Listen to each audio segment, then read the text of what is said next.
Okay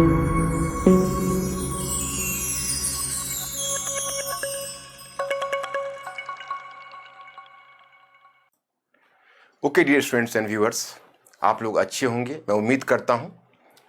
सबसे पहले तो आप लोगों को मैं एक धन्यवाद ज्ञापित करना चाहूँगा, थैंक यू, क्योंकि पिछले लेक्चर में आप लोगों ने काफ़ी उस लेक्चर को एप्रिसिएट किया और फ़ायदा उठाया। और सबसे बड़ी बात यह है कि मुझे यह खुशी हो रही है कि हमारा present and the past communication series, लेकिन आप याद रखिए हमने एक सीरीज और भी खोल रखा है। I have already opened second front as well. What is that? Critical opinion series. वह भी मैंने आप लोगों के लिए आलोचनात्मक सोच श्रृंखला, उस पर भी आपके बीच बीच में लेक्चर आते रहेंगे। लेकिन इस सीरीज के जो आपने फायदे गिनाए और आप लोगों का जो विजन चेंज हो रहा है ह्यूमैनिटीज को देखने का, तो मुझे कितनी खुशी हो रही है मैं कह नहीं सकता। मुझे ऐसे लगता है कि सामाजिक विज्ञान के अध्ययन में, in the study of social science, there would start a silent revolution. एक मौन क्रांति घटित होगी। अब आज सैटरडे है, कल मेरे ऐप का भी 1 वर्ष पूरा हुआ। आप लोगों का काफ़ी विश्वास हमें मिला, हजारों बच्चे उससे जुड़े थे और मैंने मार्च से ही आप लोगों का यह सीरीज शुरू किया था। उसके 1 साल से अधिक हो गए। मेरी कोशिश यही रहेगी कि मैं जारी रहूं और लाखों बच्चे भारत के अपने विजन को चेंज करें, इससे लाभान्वित हों। देखिए, फैक्ट्स के आधार पर पद्धति नहीं है, यह एक समझ विकसित करने की पद्धति है और आप देखेंगे कि आपकी स्टडी में, अध्ययन में गुणात्मक परिवर्तन लाएगी है। आज मैं जो टॉपिक लेकर आया हूं, शायद आप उसे फिर बहुत पसंद करेंगे। वो टॉपिक है अफगानिस्तान, वैश्विक साम्राज्यों का कब्रिस्तान। Afghanistan, the graveyard of global empires. जैसा कि आप जानते हैं कि जैसे मैं रेगुलर क्लास में तो हिंदी इंग्लिश दोनों मीडियम को अलग रखता हूं, लेकिन यहाँ I will take care of the students of from English medium as well. But due to the dearth of time, I cannot allocate the time separately for the students of both the mediums in this lecture particularly. So seeking pardon for that, लेकिन आपको मैं परेशानी नहीं होने दूंगा। Specific terms और हर कुछ आपको बताता जाऊंगा और हिंदुस्तान में थोड़ी बहुत हिंदी तो सभी को आती है, तो I think you will not find any problem. अब देखिए, अफगानिस्तान वैश्विक साम्राज्यों का कब्रिस्तान, ये टॉपिक इसलिए इंपॉर्टेंट था, एक तो बच्चों का डिमांड काफ़ी समय से आ रहा था अफगानिस्तान के ऊपर। दूसरी बात है, अफगानिस्तान के मुद्दे इतने कॉम्प्लिकेटेड हैं, इतने जटिल है कि बच्चों को एक स्वाभाविक जिज्ञासा होती है। अभी देखिए, अभी जो बाइडेन जब सत्ता में आया है तो उसके सामने सबसे ज्वलंत मुद्दा है अमेरिकन प्रेसिडेंट के समक्ष, अफगानिस्तान से किस प्रकार हम पीसफुल और रेस्पेक्टफुल तरीके से विड्रॉल करें, किस प्रकार हम अफगानिस्तान से निकल जाएं और दुनिया को ऐसा भी न लगे कि हम भाग के आ रहे हों। यह उसकी कोशिश है। यह प्रोसेस शुरू हुआ था बराक ओबामा के समय 2014 में, जब यूएसए ने पहली बार अफगानिस्तान से अपनी कॉम्बैटेंट आर्मी वापस ली। और जो इसाफ के मैं आपको बताऊंगा, तो जो इसाफ के सोल्जर्स थे वो वहाँ हैं, परंतु उनकी भूमिका भी सीमित हो गई। अफगानिस्तान में एक नेशनल सिक्योरिटी फोर्स का गठन हुआ जिस पर दायित्व सौंपने की बात है। और आप जैसा कि देखते हैं कि अशराफ घनी को यह अभी तत्काल सत्ता तो सुपुर्द की गई है, लेकिन हर कुछ अनिश्चित है। आप हिस्ट्री के स्टूडेंट हो, आप जानते हो कि हिस्ट्री, इतिहास सभी विषयों की जननी है। इतिहास के माध्यम से अभी आप अंतर्राष्ट्रीय संबंधों के मुद्दे को समझ रहे हो, अब अंतर्राष्ट्रीय अर्थव्यवस्था, इंटरनेशनल इकोनॉमी के मुद्दे को समझेंगे। आप उसके माध्यम से इंटरनेशनल कॉन्स्टिट्यूशनलिज्म, डेमोक्रेसी, हर कुछ की जन्म कुंडली इतिहास में। लेकिन माय स्टूडेंट्स, सबसे दुखद बात यह है कि इतिहास का सबसे बड़ा सबक यह होता है कि हम इतिहास से सबक नहीं लेते। The most pertinent and the most important lesson of history is that we are not taking any lesson at all. अब इसलिए मैं आपको अतीत से लेकर आ रहा हूं यूएसए के प्रॉब्लम तक। जैसा कि हमारा टाइटल है कि वैश्विक साम्राज्यों का कब्रगाह है, यह महाशक्तियों का भी कब्रगाह है। इसमें मैं दुनिया की 3 महाशक्तियों, जो कि दुनिया में पहली महाशक्ति का दर्जा आप ब्रिटेन को दीजिए, क्योंकि पहला वो मॉडर्न ग्लोबल एम्पायर था जिसका वर्चस्व, जिसका नियंत्रण दुनिया के 25% भूभाग पर था, 25%। तो आप यह दर्जा सबसे पहले ब्रिटेन को दीजिए। ब्रिटेन पिट कर आया था अफगानिस्तान से। फिर सोवियत रूस, दूसरी बड़ी महाशक्ति, जिसने दुनिया के 40% हिस्सों पर अपना वर्चस्व बनाकर रखा था, वह अफगानिस्तान में उसका क्या हश्र हुआ। और अंत में यूएसए। लेकिन मैं एक इंटरेस्टिंग बात आपको बताना चाहूंगा कि जब यूएसए जब अफगान इम्ब्रोग्लियो में जब इंटेंगल हुआ, जब संयुक्त राज्य अमेरिका अफगान की जटिलताओं में फंसा, तो नए नए रिसर्च सामने आए। उसमें रिसेंट में एक बुक अलेक्जेंडर पर आई है, सिकंदर महान पर। आपने नाम सुना है? आपको यह भी पता है कि 4वीं सदी ईसा पूर्व में सिकंदर महान ने हमला किया था पूरब की तरफ। उसने साम्राज्य निर्माण के लिए एक बड़ा सैनिक अभियान किया था, और उसी में वह पश्चिम एशिया से होते हुए सेंट्रल एशिया और भारत की तरफ भी आया था। तो अफगानिस्तान में जो उसका एक्सपीरियंस, उसका जो अनुभव हुआ था, उसका जो तजुर्बा हुआ था, उसने वह लोगों के लिए सबक था। अफगानिस्तान में वो इतना परेशान हुआ, एक तीर भी उसे लग गया था, एक एरो, जिससे वो घायल हुआ, सीरियसली इंजर्ड हुआ था। और उसने अपने अफगानिस्तान के अनुभव को जो बताया, उस पर एक बुक लिखी गई है। उसके आगे, उससे पहले पर्शियन साम्राज्य का हिस्सा यह रहा था। उसके आगे आप देखेंगे तो सिकंदर के बाद सेल्यूकस निकेटर, जो उसका कमांडर था, जो बाद में सीरिया का स्वतंत्र शासक बन बैठा, the independent ruler of Syria, जिसका कि इंडिया के मौर्य रूलर चंद्रगुप्त मौर्य के साथ एक वॉर हुआ था, और फिर संभवतः उस वॉर में वो हार गया था और उसे एरियाना का क्षेत्र देना पड़ा था चंद्रगुप्त मौर्य को। तो फिर अफगानिस्तान मौर्यों के अधीन आ गया था। पूरा अफगानिस्तान नहीं, साउदर्न अफगानिस्तान, लगभग हिंदू कुश रेंज था वो। तो वैसी स्थिति में, लेकिन मौर्यों के साथ अफगानिस्तान की क्या डीलिंग हुई, इसका हमारे पास ज्यादा सोर्स नहीं है। दूसरी बात है कि अशोका के बाद जब इस एम्पायर का डिसइंटीग्रेशन हुआ, इंडो ग्रीक्स का आक्रमण शुरू हुआ, तो अफगानिस्तान तो पहले ही भारत के हाथों से निकल गया। फिर एक कुशाना एम्पायर का भी हिस्सा अफगानिस्तान रहा था, लेकिन कुशाना एम्पायर की डीलिंग अफगानिस्तान में ज्यादा कठिन इसलिए नहीं हुई होगी क्योंकि कुशान तो खुद सेंट्रल एशिया से आए थे, तो वो सेंट्रल एशिया के लड़ाकू लोग थे। अब मैं आपको यह बताना चाहता कि उसके आगे, कुशाना एम्पायर के बाद, फिर अफगानिस्तान धीरे धीरे, अब उस कुशाना एम्पायर का डिक्लाइन हुआ साम्राज्य का, तो वो ससानियन साम्राज्य के अंतर्गत चला गया था। एक ससानियन साम्राज्य हुआ करता था जिसका आधार ईरान था, और वैसे भी ईरान और अफगानिस्तान का लोकेशन देखेंगे तो वो दोनों आपको बहुत करीब सा दिखेगा।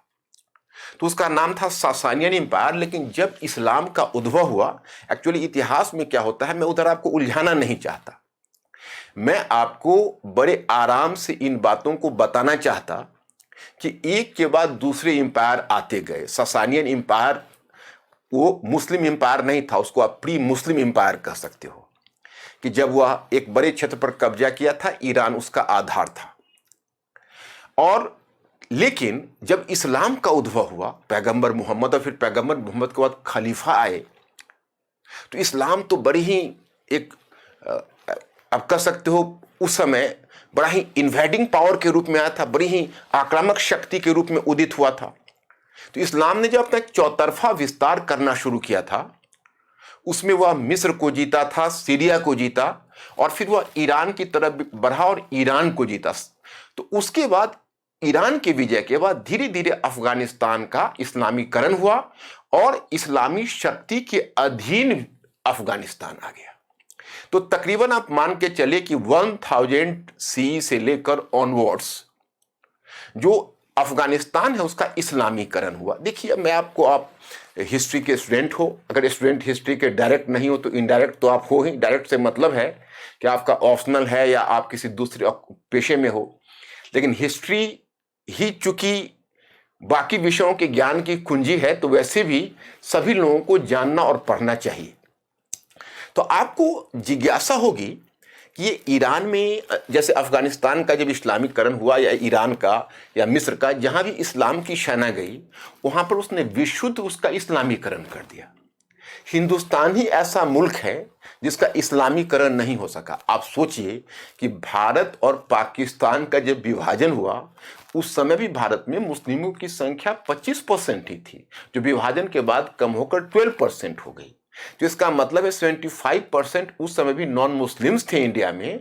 तो अब नॉन मुस्लिम शब्द का मैं इस्तेमाल कर रहा हूं क्योंकि हिंदू के अतिरिक्त और भी थे, और अपने आप में एक बहुत बड़ी बात है। तो खैर, उसमें जो 75% जो नॉन मुस्लिम्स थे, जिसमें एक मेजोरिटी हिंदूज थे, तो यहां पर धर्मांतरण इस्लाम नहीं कर पाया, बाकी क्षेत्रों में किया। जो जनजातीय क्षेत्र थे, तो जब जनजातीय लोग होते हैं, जनजातीय किसे कहते हैं? जो अभी सिविलाइजेशन के उच्च अवस्था में नहीं पहुंच पाते हैं। हालांकि सासानियन ईरान तो बहुत सिविलाइजेशन के उच्च अवस्था में था, लेकिन फिर भी उसका इस्लामीकरण हुआ, और हिंदुस्तान का इस्लामीकरण नहीं हो सका।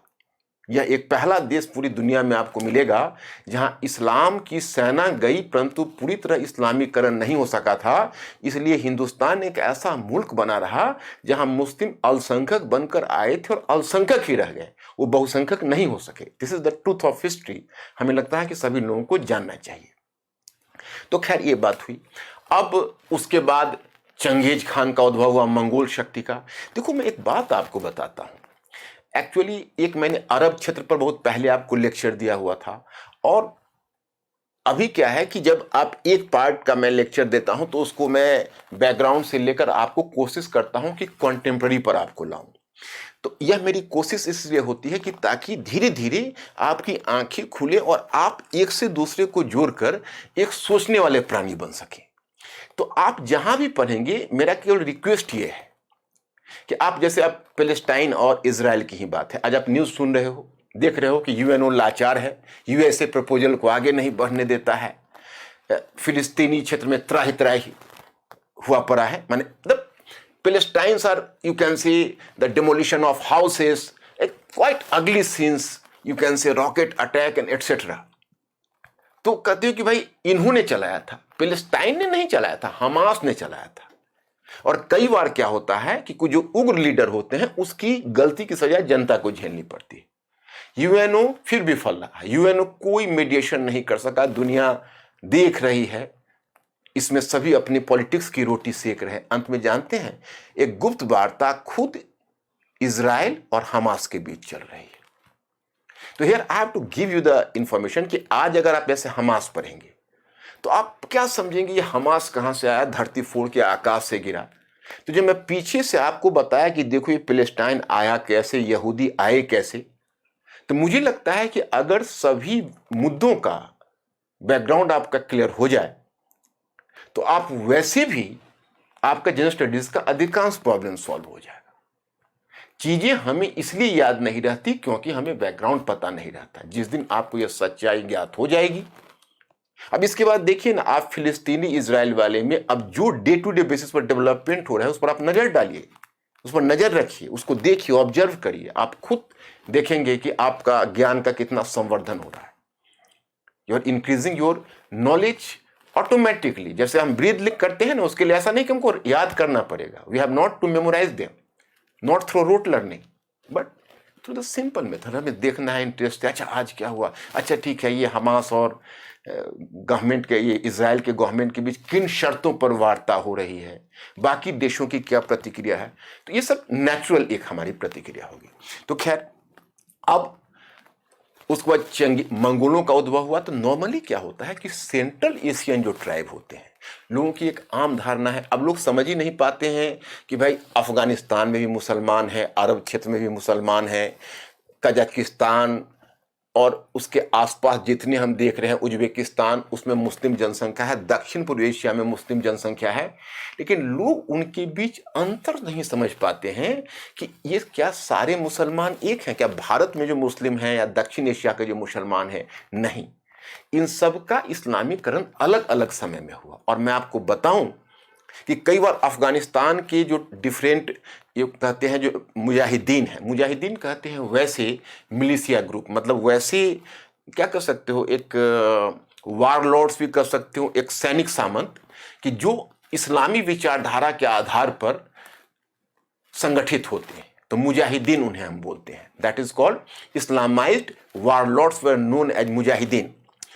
तो नॉर्मली लोग समझते हैं कि भाई मुजाहिदीन है, वो इस्लाम है इसलिए वो एग्रेसिव है। नो, वो सेंट्रल एशियन है। और जब अरब क्षेत्र का जो इस्लाम था वह अलग था, और जब मध्य एशिया के लड़ाकू जातियों के पास जब इस्लाम गया, अब देखिए अरब क्षेत्र में जब इस्लाम आया तो अरब लोगों ने तो हिंदुस्तान को जीतने की कितनी कोशिश की। सिंध विजय 712 में मोहम्मद कासिम ने की थी, आपने सुना ना। लेकिन क्या हुआ, सिंध से आगे अरब शक्ति नहीं बढ़ सकी थी। लेकिन अंत में देखिए, महमूद गजनी ने पहले पंजाब पर कब्जा किया और मोहम्मद गोरी ने उत्तर भारत में मुस्लिम शासन की स्थापना की। तो मतलब यह हुआ कि एक तुर्क थे जो ज्यादा लड़ाकू थे, तो वह इसलिए लड़ाकू नहीं थे कि इस्लाम का उनको संबल मिला। इस्लाम का संबल बाद में मिला, इस्लाम ने उनको एकता दी, बात सही है। लेकिन यह भी सही है कि उन्होंने इस्लाम के प्रसार में भूमिका निभाई, क्योंकि मध्य एशिया की लड़ाकू जनजाति, चाहे इससे पहले हुन रहे हों या कुशान रहे हों या इनके बाद मंगोल आएंगे। आपको पता है चंगेज खान मुस्लिम नहीं था। चंगेज खां के पुत्र हलाकू खान ने तो बगदाद पर हमला करके खलीफा की हत्या कर दी थी। इसके लिए उसकी पूरी आलोचना होती है, उस लाइब्रेरी को जला दिया था। वो जो मंगोल है उन्होंने बाद में इस्लाम कबूल किया। तो चंगेज खान ने जो बड़ा ट्राइबल एम्पायर बनाया था, तो वहां पर भी अफगानिस्तान में चंगेज को भी परेशानी हुई थी। और चंगेज के बाद जब मुगल आए तो बाबर तो काबुल से ही आया था भारत पर आक्रमण करने, आप जानते हो। लेकिन बाबर अफगानिस्तान को लेकर हमेशा परेशान रहा था। आप इतिहास में याद करिए, इंडिया में जब भी कोई बड़ा कैंपेन करता तो अफगानिस्तान में काबुल में विद्रोह हो जाता, और काबुल के विद्रोह को दबाने के लिए उसे बीच में अभियान छोड़कर, एक्सपीडिशन को छोड़कर जाना होता। जैसे बंगाल में घग्घर की लड़ाई लड़ने के बाद वो ठीक से अफगानों की शक्ति को तोड़ भी नहीं पाया, काबुल में विद्रोह हुआ, और फिर वह काबुल का विद्रोह दबाने ही यहां से निकला था, तो रास्ते में लाहौर में उसका डेथ हुआ था। 1530 की बात बता रहा हूं। तो किसी को भी अफगानिस्तान ने चैन से नहीं रहने दिया। जो भी अफगानिस्तान पर कब्जा किया उन्हें चैलेंजेस तो झेलने हुए। अब सबसे बड़ा चैलेंजेस जो आना है मॉडर्न हिस्ट्री में, वो मॉडर्न हिस्ट्री में आना है कि ब्रिटिश एम्पायर का। तो आप जानते हो कि ब्रिटिश ने दुनिया के 25% हिस्से पर लगभग अपना उपनिवेश किसे कहते हैं, कि आप किसी भूभाग पर नियंत्रण स्थापित करते हो। What is colonialism? You are having the control over the region, लेकिन you are having the control in order to exploit the economic gains, in order to exploit its economy. इसका अपने आर्थिक लाभ उसे प्राप्त करने की कोशिश करते हो, तो उसे बोलते हैं उपनिवेश। तो उसने जो उपनिवेश बनाए ब्रिटिश ने, वो लगभग 25% हिस्से पर। लेकिन आपने एक कहानी सुनी होगी एक राक्षस के बारे में, कि एक राक्षस की जान तोते में थी। अगर तोता मारा जाता उस राक्षस का डेथ हो जाता। उसी प्रकार इस ब्रिटेन रूपी या ब्रिटिश साम्राज्य रूपी उस राक्षस का प्राण भारत रूपी तोते में था, क्योंकि इंडियन इकोनॉमी के सपोर्ट से ही ब्रिटिश एम्पायर खड़ा था। It is not an exaggeration. आप मॉडर्न हिस्ट्री पर ही आप देखिएगा कि औद्योगिक क्रांति ब्रिटेन में जरूर शुरू हुई, लेकिन अमेरिका और जर्मनी में जब क्रांति हो गई, औद्योगिक क्रांति, तो फिर उनका अमेरिका दुनिया का सबसे बड़ा इंडस्ट्रियल पावर हुआ और जर्मनी सेकेंड वन, ब्रिटेन का स्थान तीसरा हो गया। लेकिन फिर भी दुनिया की सबसे बड़ी इकोनॉमी सेकेंड वर्ल्ड वॉर तक ब्रिटिश इकोनॉमी बनी रही। क्यों?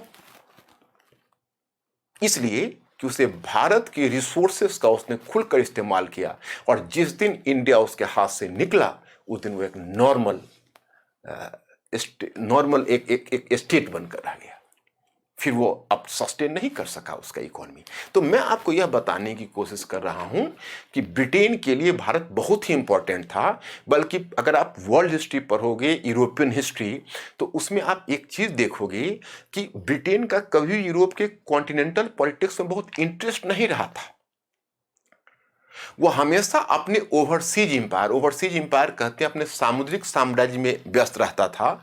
लेकिन वह इस बात के प्रति हमेशा चिंतित रहता था कि यूरोप में शक्ति संतुलन ना बिगड़े। जब भी उसे यह डर होता कि यूरोप में शक्ति संतुलन बिगड़ जाएगा, तो अपने ओवरसीज इंपायर की झंझटों को छोड़कर she used to return to continental politics. तब वह लौट जाता था अपने महाद्वीपीय राजनीति में, और फिर उसी बैलेंस ऑफ पावर, शक्ति संतुलन को पुनर्स्थापित करने का प्रयास करता रहता था। क्यों? क्योंकि देखो, अगर मैप पर मैं आपको एक दो मैप दिखाता हूं कि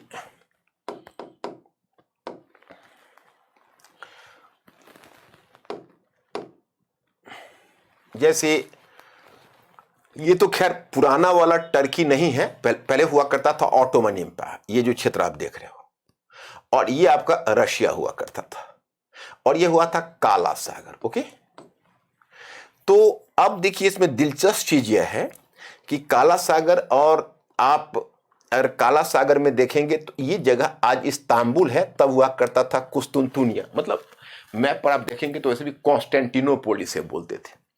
तो देखिए, एक्चुअली इसको डर क्या था ब्रिटेन का, कि ब्रिटेन को इतिहास में सबसे अधिक खतरा रूस से लगता था। रूस से उसे लगता था कि रशिया उसके पूर्वी एम्पायर को ध्वस्त कर सकता है। पूर्वी एम्पायर का मतलब है भारत। मतलब हमेशा रूस की गिद्ध दृष्टि, उसका जो ग्रीडी ग्लैंस है, वो इंडिया के ऊपर होता था, और रूस उसको कई क्षेत्र से डिस्टर्ब करता था। अब ब्रिटेन का लोकेशन तो इस मैप पर नहीं दिख रहा है, आप सबसे पश्चिम चले जाइए तो अटलांटिक के पास ब्रिटेन है, भूमध्य सागर से होते हुए, और ऐसे ब्रिटेन को आना है, मेडिटेरियन सी है, भारत की तरफ आना है। तो उसे हमेशा डर यह होता था, ये देखो ये तुर्की है, पहले ऑटोमन साम्राज्य था और बड़ा था, ये तो सब बुल्गारिया वगैरह जितना देख रहे हो सब उसी का हिस्सा था। तो अब ब्रिटेन को हमेशा डर यह होता था, क्योंकि रूस चाहता था कि हम ऑटोमन साम्राज्य को, एक मुस्लिम साम्राज्य था जो बीमार हो चुका था, जो यूरोप का मरीज था, उसको बांट लूं, उसके बड़े हिस्से पर कब्जा कर लूं। तो ब्रिटेन की हमेशा कोशिश होती थी कि ऑटोमन साम्राज्य महफूज रहे, यह बना रहे, क्योंकि जिस दिन ऑटोमन साम्राज्य टूट जाएगा उस दिन यूरोप का शक्ति संतुलन बिगड़ जाएगा। रूस बहुत, शक्ति संतुलन बिगड़ने का मतलब है कोई एक शक्ति बहुत ज्यादा पावरफुल हो जाएगा, और फिर रूस अगर बहुत ज्यादा पावरफुल हो जाएगा तो हमारा भूमध्य सागर में जो भारत की तरफ जाते हैं, भूमध्य सागर से या तो आप लाल सागर होके इंडिया की तरफ अरब सागर, जैसे लाल सागर से आप अरब सागर में आओगे, या फारस की खाड़ी से आप अरब सागर में आओगे, और अगर वह भूमध्य सागर वाला रास्ता बंद कर देगा तो इंडिया में आने के लिए फिर आपको अटलांटिक से 3 गुना बड़े मार्ग से घूमकर आना होगा। Then you have lost India. तो ब्रिटेन हमेशा यही चिंतित रहता था। तो पूरे 19th और अर्ली 20th सेंचुरी तक अगर ब्रिटिश पॉलिसी देखोगे तो ब्रिटिश फॉरेन पॉलिसी और Britain always remain to be Indo centric. वो हमेशा इंडो सेंट्रिक रहा है। तो मैं यहां पर यह बताना चाहता हूं कि देखिए कैसे ये घटनाएं हो रही हैं। घटनाएं ऐसे हो रही है कि यह जो जगह आप देख रहे हो, ये जगह जैसे ब्लैक सी है, और ब्लैक सी में ये तुर्की के अधीन होता था। रूस कोशिश करता था कि हम ब्लैक सी में, देखो ब्लैक सी से रूस भूमध्य सागर में नहीं आ सकता था, भूमध्य सागर का रूस को डायरेक्ट इधर से कोई रास्ता नहीं था। तो वो चाहता था कि तुर्की के 2 बंदरगाहों पर कब्जा कर ले, और उसका नाम कहेंगे आपको याद नहीं रहेगा, वैसे मैं बोल दूं, उसका नाम होता था डार्डेनस बंदरगाह और बॉस्फोरस बंदरगाह। तो इन पोर्ट पर अगर हमारा कब्जा हो जाएगा तो हम तुरंत भूमध्य सागर में आ जाएंगे। और ब्रिटेन की चिंता रहती थी कि यह बंदा काला सागर में फंसा रहे, ब्लैक सी में, ब्लैक सी से यह भूमध्य सागर की तरफ ना आ सके। तो ये तो यहां इसकी चिंता है।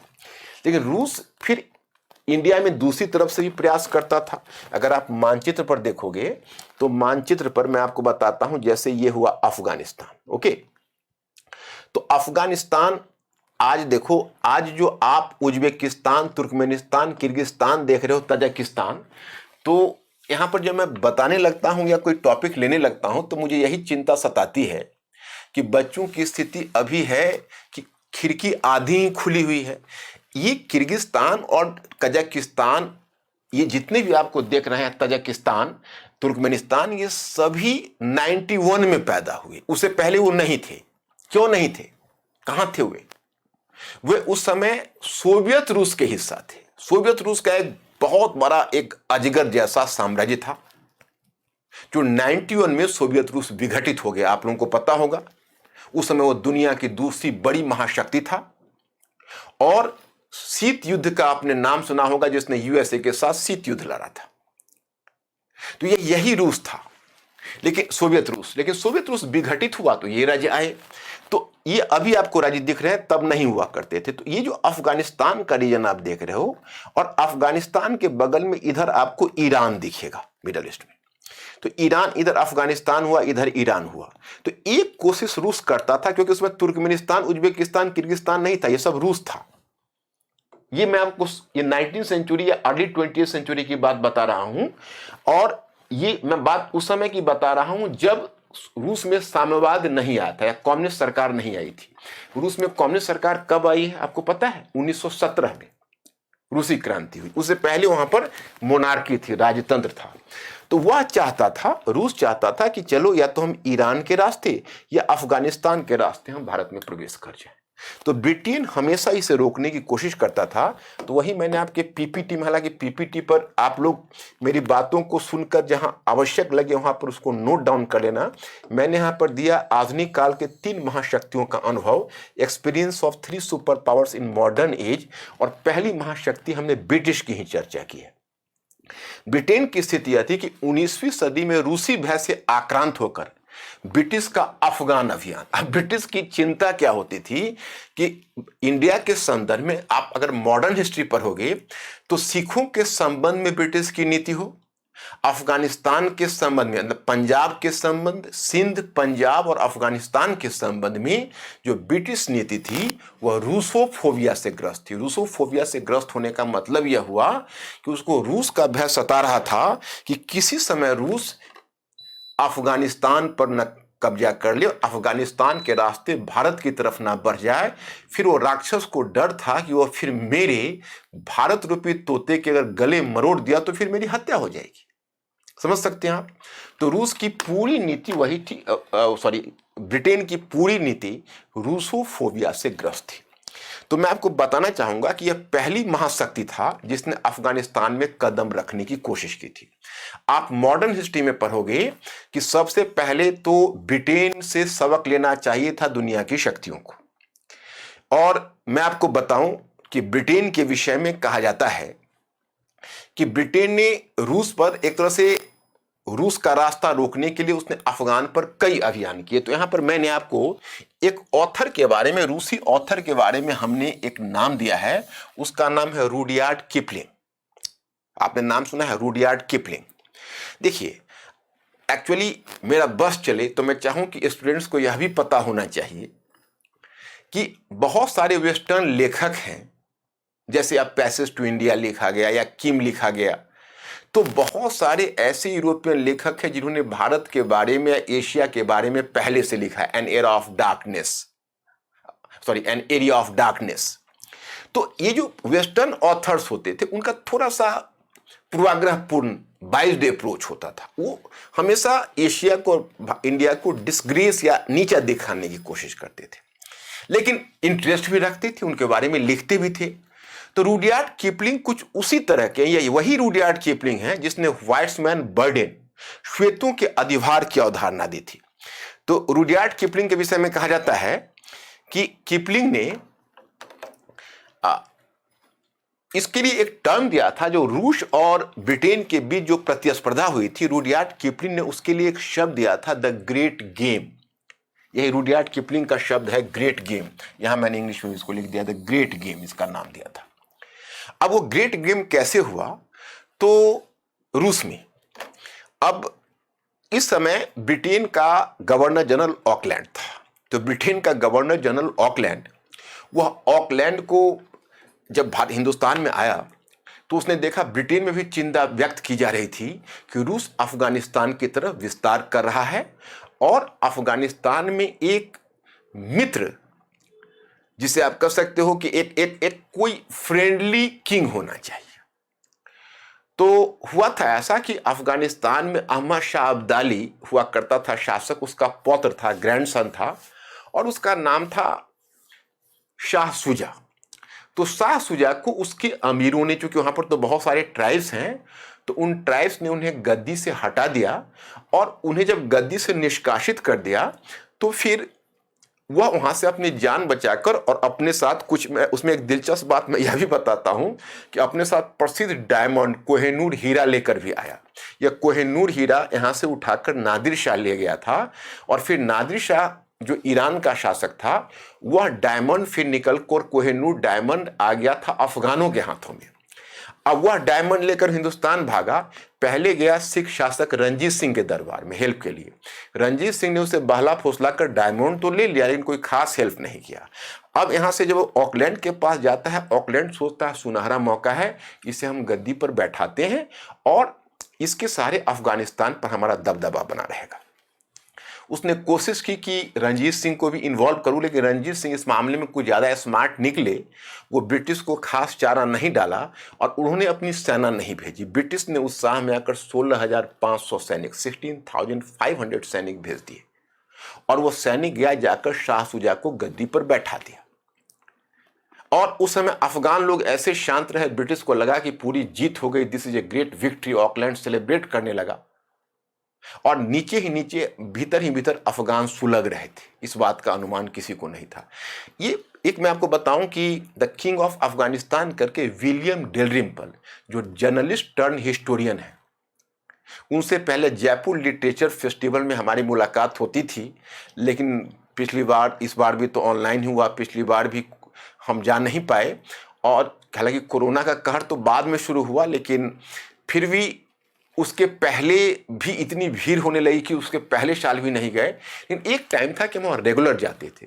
तो 2012 में उन्होंने ये बुक लिखी थी, तो उस पुस्तक को खुद वो एड्रेस कर रहे थे, तो उसमें हम भी उसमें मैंने भी पार्टिसिपेट किया था। तो किंग ऑफ अफगानिस्तान में वो शाह सुजा के बारे में लिखा। तो वैसे देखो पुस्तकों में लिखी होती है, परंतु डिटेल्स में उन्होंने इस पर स्टडी किया है।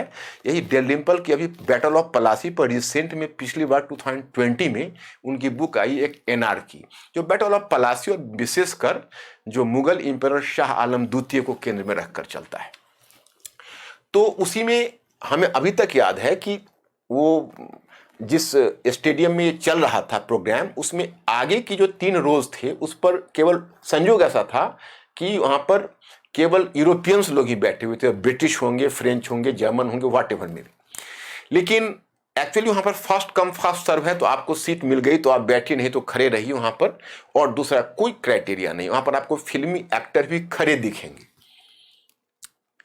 मतलब बहुत पक्का डेमोक्रेसी है वहां पर। तो वो सब पहले से ही सीट लेकर बैठे हुए थे। और जब विलियम डेलिम्पल ने कहानी बतानी शुरू कर दी कैसे अफगान सुलग रहे थे, और फिर अकबर खान के नेतृत्व में अचानक से, क्योंकि यहाँ से जो ब्रिटिश लोग गए वो लोग एकदम सेंस ऑफ कॉम्प्लेसेंसी डेवलप कर लिया, अच्छा क्लाइमेट था, इंजॉय करने लगे, और उन पहाड़ों की घाटियों में बैठकर फोटोग्राफी करने लगे, पार्टी करने लगे। इवन कनक्यूबाइंस की तरह अफगान महिलाएं उनके कैंप में आने लगी। और अचानक से रात्रि में अफगान लोगों ने धावे बोल दिए, और 16,500 सैनिक में केवल एक लौट के आ सके ब्रिटिश इंडिया में। कुछ अधिकांश तो मारे गए, कुछ को उन्होंने बंदी बना लिया। ये ग्रेट क्लैमिटी थी, ब्रिटिश के लिए बहुत बड़ा डिजास्टर था। ब्रिटिश उस समय वर्ल्ड का सुपर पावर था, उसकी प्रतिष्ठा धूमिल हो गई थी, और ब्रिटिश को अपनी गलती का एहसास हुआ। ऑकलैंड को फटकार पड़ी थी लंदन से। खैर, फिर उसके बाद उसके आगे उत्तराधिकारी एक आया, उसके लिए मैंने एक नाम आपको दिया है इसमें कि प्रथम अफगान वॉर मैंने यहाँ दिया, उसके बाद गवर्नर जनरल ऑकलैंड द्वारा संचालित एवं पराजित हुआ, तो फिर नीति में परिवर्तन हुआ और नीति में एक जॉन लॉरेंस नामक ब्रिटिश आया। उसने सोचा कि इतना लफड़े में पढ़ने से फायदा नहीं है, उसने एक नई नीति चलाई। उसका नाम थोड़ा अजीब है, आपको याद रहेगा।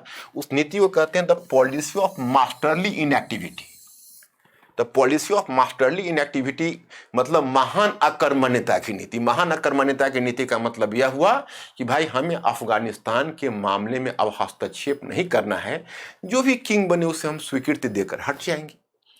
व्यावहारिक नीति यही है, क्योंकि अगर हम उनके मामले में पड़ेंगे तो लेने के देने पड़ेंगे।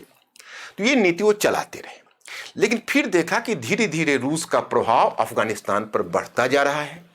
तभी इधर आगे चलकर आगमन हुआ एक नए वायसराय का। 1857 के बाद की बात बता रहा हूं। आपने लॉर्ड लिटन का नाम सुना होगा। तो लॉर्ड लिटन ने फिर एक बार सोचा कि नहीं, हम बर्दाश्त नहीं करेंगे। उसने पहले चेतावनी दी अफगानिस्तान की सरकार को और फिर उसने अपनी सेना भेज दी। अपनी सेना भेज दी तो उसे कहते हैं द्वितीय अफगान वॉर। और द्वितीय अफगान वॉर में कहीं पर आपको 1878-79 भी मिलेगा, कहीं 82 भी मिलेगा, उसमें कोई ऐसा निश्चित नहीं, क्योंकि लंबे समय तक खिंच गया था। तो सेकेंड एंग्लो अफगान वॉर में लिटन जी ने जो सेना भेजी, वो सेना भी वहां का वही था जैसे पहली बार जो रेजिडेंट था। रेजिडेंट का मतलब राजनीतिक मुखिया था, उसमें अलेक्जेंडर वर्न्स मारा गया था। जो सेकेंड टाइम है उसमें भी उसका जो रेजिडेंट है वो मारा गया और सैनिक को बहुत बड़ा सेटबैक लगा। लिटन की आलोचना हुई, फिर सेना वापस आ गई जो बची हुई थी। तो इन दो घटनाओं के बाद ब्रिटिश ने सोचा कि देखो, अफगानों को छेड़ने से ज्यादा फायदा नहीं है और उधर रूसी विस्तार को रोकना भी आवश्यक है। तो ब्रिटिश ने वो पॉलिसी चेंज कर ली। अब वो पॉलिसी क्या है कि ब्रिटिश ने सोचा कि ऐसा करते हैं कि हम अफगानिस्तान के साथ हम इंडिया का बाउंड्री ही खींच लेते हैं कि अगर भविष्य में रूस ने अगर अफगानिस्तान पर कब्जा करने में भी सफलता पा ली तो फिर हमें उसमें कोई हानि नहीं होगी, हम अपने इंडिया वाले एम्पायर को सुरक्षित कर लेंगे। तो आपने एक डूरंड लाइन का नाम सुना होगा, तो इसीलिए यहां पर हमने आपको दिया कि 1893 में ब्रिटिश ने अपने पॉलिटिक्स से सीमा रेखा स्पष्ट कर लिया अफगानिस्तान के साथ, and that is characterise as Durand line. जो अब अभी वह चूंकि डूरंड लाइन की लेगेसी हमें नहीं मिली, क्योंकि उस समय तो इंडिया आप जानते हो कंबाइंड था, आज का इंडिया और पाकिस्तान। तो आज तो अफगानिस्तान के बॉर्डर पर पाकिस्तान है, तो डूरंड लाइन वो लेगेसी ब्रिटिश की पाकिस्तान को मिल गई है। और तो एक तरह से 1893 में उसने प्रॉब्लम सॉल्व कर लिया। उसने सोचा कि चलो 1895 में उसने फिर भी ब्रिटिश को चैन नहीं आ रहे थे। ब्रिटिश को लग रहा था यार कहीं अगर अफगानिस्तान में आ गए रूसी लोग तो पता नहीं हमारे बॉर्डर पर प्रॉब्लम तो जरूर पैदा करेंगे। तो ऐसा करते हैं कि उनको अफगानिस्तान में नहीं आने देने के लिए उन्होंने एक दूसरी युक्ति लगाई। They just try to introduce a new type of policy. तो उन्होंने इस बात के लिए एक दबाव डाला रूस पर कि आप अफगानिस्तान के साथ भी आप भी अपना बॉर्डर को स्पष्ट करिए। और उसने रूस और अफगानिस्तान के बीच भी एक बॉर्डर लाइन खींच दिया, रशिया एंड अफगानिस्तान। और वह बॉर्डर ऑक्सस नदी के पास से खींचा गया, ताकि रशियन का उससे उत्तर रशियन का रहा, उसके दक्षिण अफगान है। मतलब ब्रिटिश की कोशिश रही कि हम रूसी लोगों को अफगानिस्तान में ना आने दें डिप्लोमेसी के थ्रू, और अगर वो आ भी गए तो हम उनको डूरंड लाइन से पूरब ना बढ़ने दें। तो वही उनकी पॉलिसी रही। तो अब यही देखो, यही है डूरंड लाइन। और ये जो देख रहे हो पाकिस्तान और इसके बीच ये डूरंड लाइन है। और ये पेशावर हुआ पाकिस्तान का, ये पश्तून क्षेत्र है, पख्तून भी इसको बोलते हैं।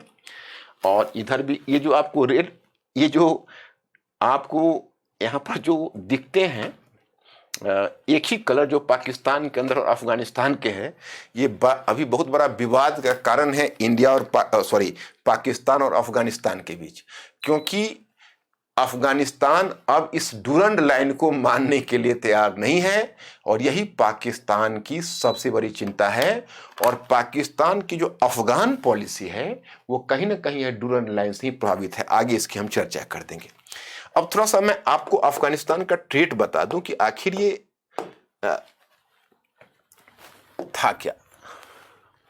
देखिए, इसका नेचर देखिए, ये प्रॉब्लम अफगानिस्तान में क्या है कि यह मल्टी एथनिक है मल्टी एथनिक, साइज तो कहो कोई बहुत बड़ा नहीं है, लेकिन उसको बोलते हैं बहुसांस्कृतिक और बहुनिर्जातीय है, यानी multi cultural and multi ethnic. अब यही समझिए कि अफगानिस्तान के कॉन्स्टिट्यूशन के आर्टिकल 4 में 14 ट्राइब्स की चर्चा है, ये मतलब 14 जनजातियां हैं, 14, उसमें सबसे अधिक है पख्तून, भी आप उसे कह सकते हैं, पश्तून भी कह सकते हैं, और उन्हीं को पठान कहा जाता है, सबसे अधिक संख्या उनकी है।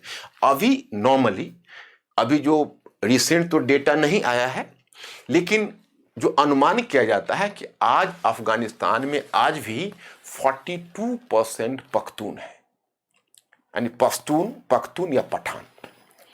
और उसके बाद जो मेजोरिटी ट्राइब है वो है ताजिक, जैसे पख्तून के बाद है ताजिक है, उज्बेक है, हजारा है, तुर्कमान है, तुर्कमान तो और बहुत पीछे हैं, मतलब मुख्य रूप से पख्तून, ताजिक, उज्बेक, हजारा, हजारा सिया है अधिकतर, और बाकी सभी सुन्नी है। ओके, तो ये हुए जनजाति। तो इसमें जो बहुसांस्कृतिक है, बहु निर्जातीय है, that is going to be a challenge. Next, Islam can not work as a cementing force. देखिए मैं बहुत जल्दी, अब कब ये मैं कह नहीं सकता, लेकिन एक स्वतंत्र लेक्चर में पाकिस्तान पर दूंगा, क्योंकि हमने जिस तरह से 7 डेकेड्स में इंडिया की प्रगति पर इतनी नजर है हमारी, तो जरा यह भी देखें कि हमसे विभाजित करने के बाद पाकिस्तान को किन चुनौतियों का सामना करना पड़ा, और 7 डेकेड्स में हमारी नीति ज्यादा सफल रही या पाकिस्तान की नीति ज्यादा सफल रही। हमारा विश्वास है कि इस पीढ़ी के बच्चों को इस बात की जानकारी होनी चाहिए, नहीं तो वह गलत प्रकार के प्रोपेगेंडा के शिकार हो जाते हैं। तो इसलिए मैं वो बात आपको अवश्य बताऊंगा कि पाकिस्तान की नीति क्या रही, विफल रही, क्या हमसे ज्यादा सफल है, संभव ही नहीं है, उनका क्या प्रॉब्लम है, वो मैं डिस्कस करूंगा। तो मैं यहां पर एक चीज उसकी जब जड़ में जाऊंगा, अभी मैं किसी स्टूडेंट से पूछता हूं राष्ट्र क्या है, अच्छी चीज है, बुरी चीज है, तो बच्चे, अगर मैं आप ही से पूछूं, मैं ऑडियंस, कि राष्ट्र अच्छी चीज है, बुरी चीज है, आप कह उठोगे राष्ट्र अच्छी चीज है। राष्ट्र अच्छी है या बुरी है, यह तय करना सोशल साइंस में बहुत ही कठिन है। इसलिए जितनी तत्परता से मैं आपको present and past communication series बता रहा हूं, उसी तत्परता से मैं आपका दूसरा सीरीज को भी लेकर चलूंगा, और वह दूसरी सीरीज होगी जो मैंने स्टार्ट कर दिया है उसे, वो दूसरी सीरीज क्या है, तो क्रिटिकल ओपिनियन सीरीज, ताकि मैं ऐसे पेचीदगियों के बारे में आपको बता सकूं। देखो, ये नेशन का जो मॉडर्न नेशन का कॉन्सेप्ट है, वो पश्चिम में एडवेंट हुआ था, उन्होंने पश्चिम में उसका आविष्कार किया था। ओके, आविष्कार का मतलब डेवलप किया था, सॉरी, मतलब आविष्कार का मेरा दूसरा आशय नहीं है, केवल थोड़ा इसको स्पाइसी बनाने के लिए मैंने आपको कहा। तो इसको पश्चिम में उन्होंने इस कॉन्सेप्ट को डेवलप किया था। अब पश्चिम में उनका आकार छोटा था, उनकी सांस्कृतिक विविधता कम थी, कल्चरल डाइवर्सिटीज, उनमें एथनिक डाइवर्सिटीज कम थी। वो ईस्टर्न यूरोप में देखिए ना, डाइवर्सिटी ज्यादा थी, तो क्या हुआ, उनका नेशन फेल कर गया। और जब एशिया अफ्रीका में जहां जहां गए, वहां पर उन्होंने उस मॉडर्न नेशन के कॉन्सेप्ट को फैलाने की कोशिश की। तो सवाल है, अगर हमें मकान बनाना है तो सीमेंट तो चाहिए, उसको मोर्टार कहो, जोड़ने वाली सामग्री तो चाहिए। तो सवाल यह खड़ा होता है कि हम जोड़ने वाली सामग्री के रूप में उसका इस्तेमाल क्यों कर रहे हैं, किस चीज का इस्तेमाल हम जोड़ने वाली सामग्री के रूप में करें, that is going to be a very important thing. तो अगर हम जोड़ने वाली सामग्री के रूप में सीमेंट अगर मान लेते हैं यूज होना चाहिए, तो हम कैसे जोड़ें?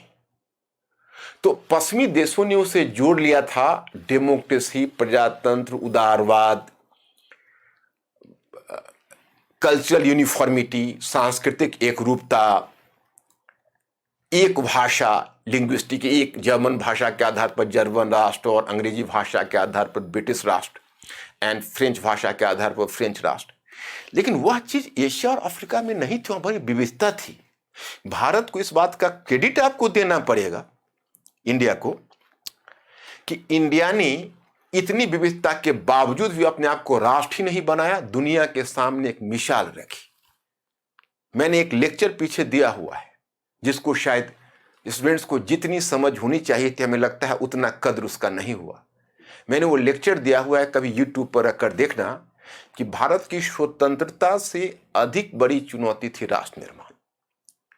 अब वही मैं देता, भारत की स्वतंत्रता तो बच्चे दौड़कर उसे देखते,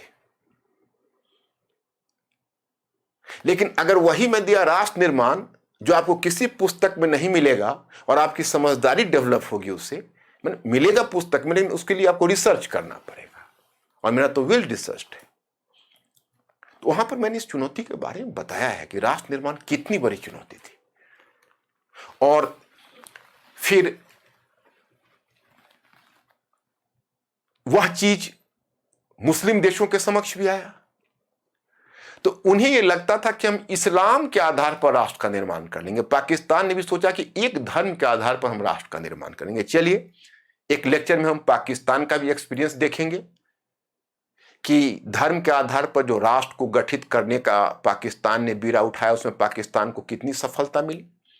you will just come to understand this point also.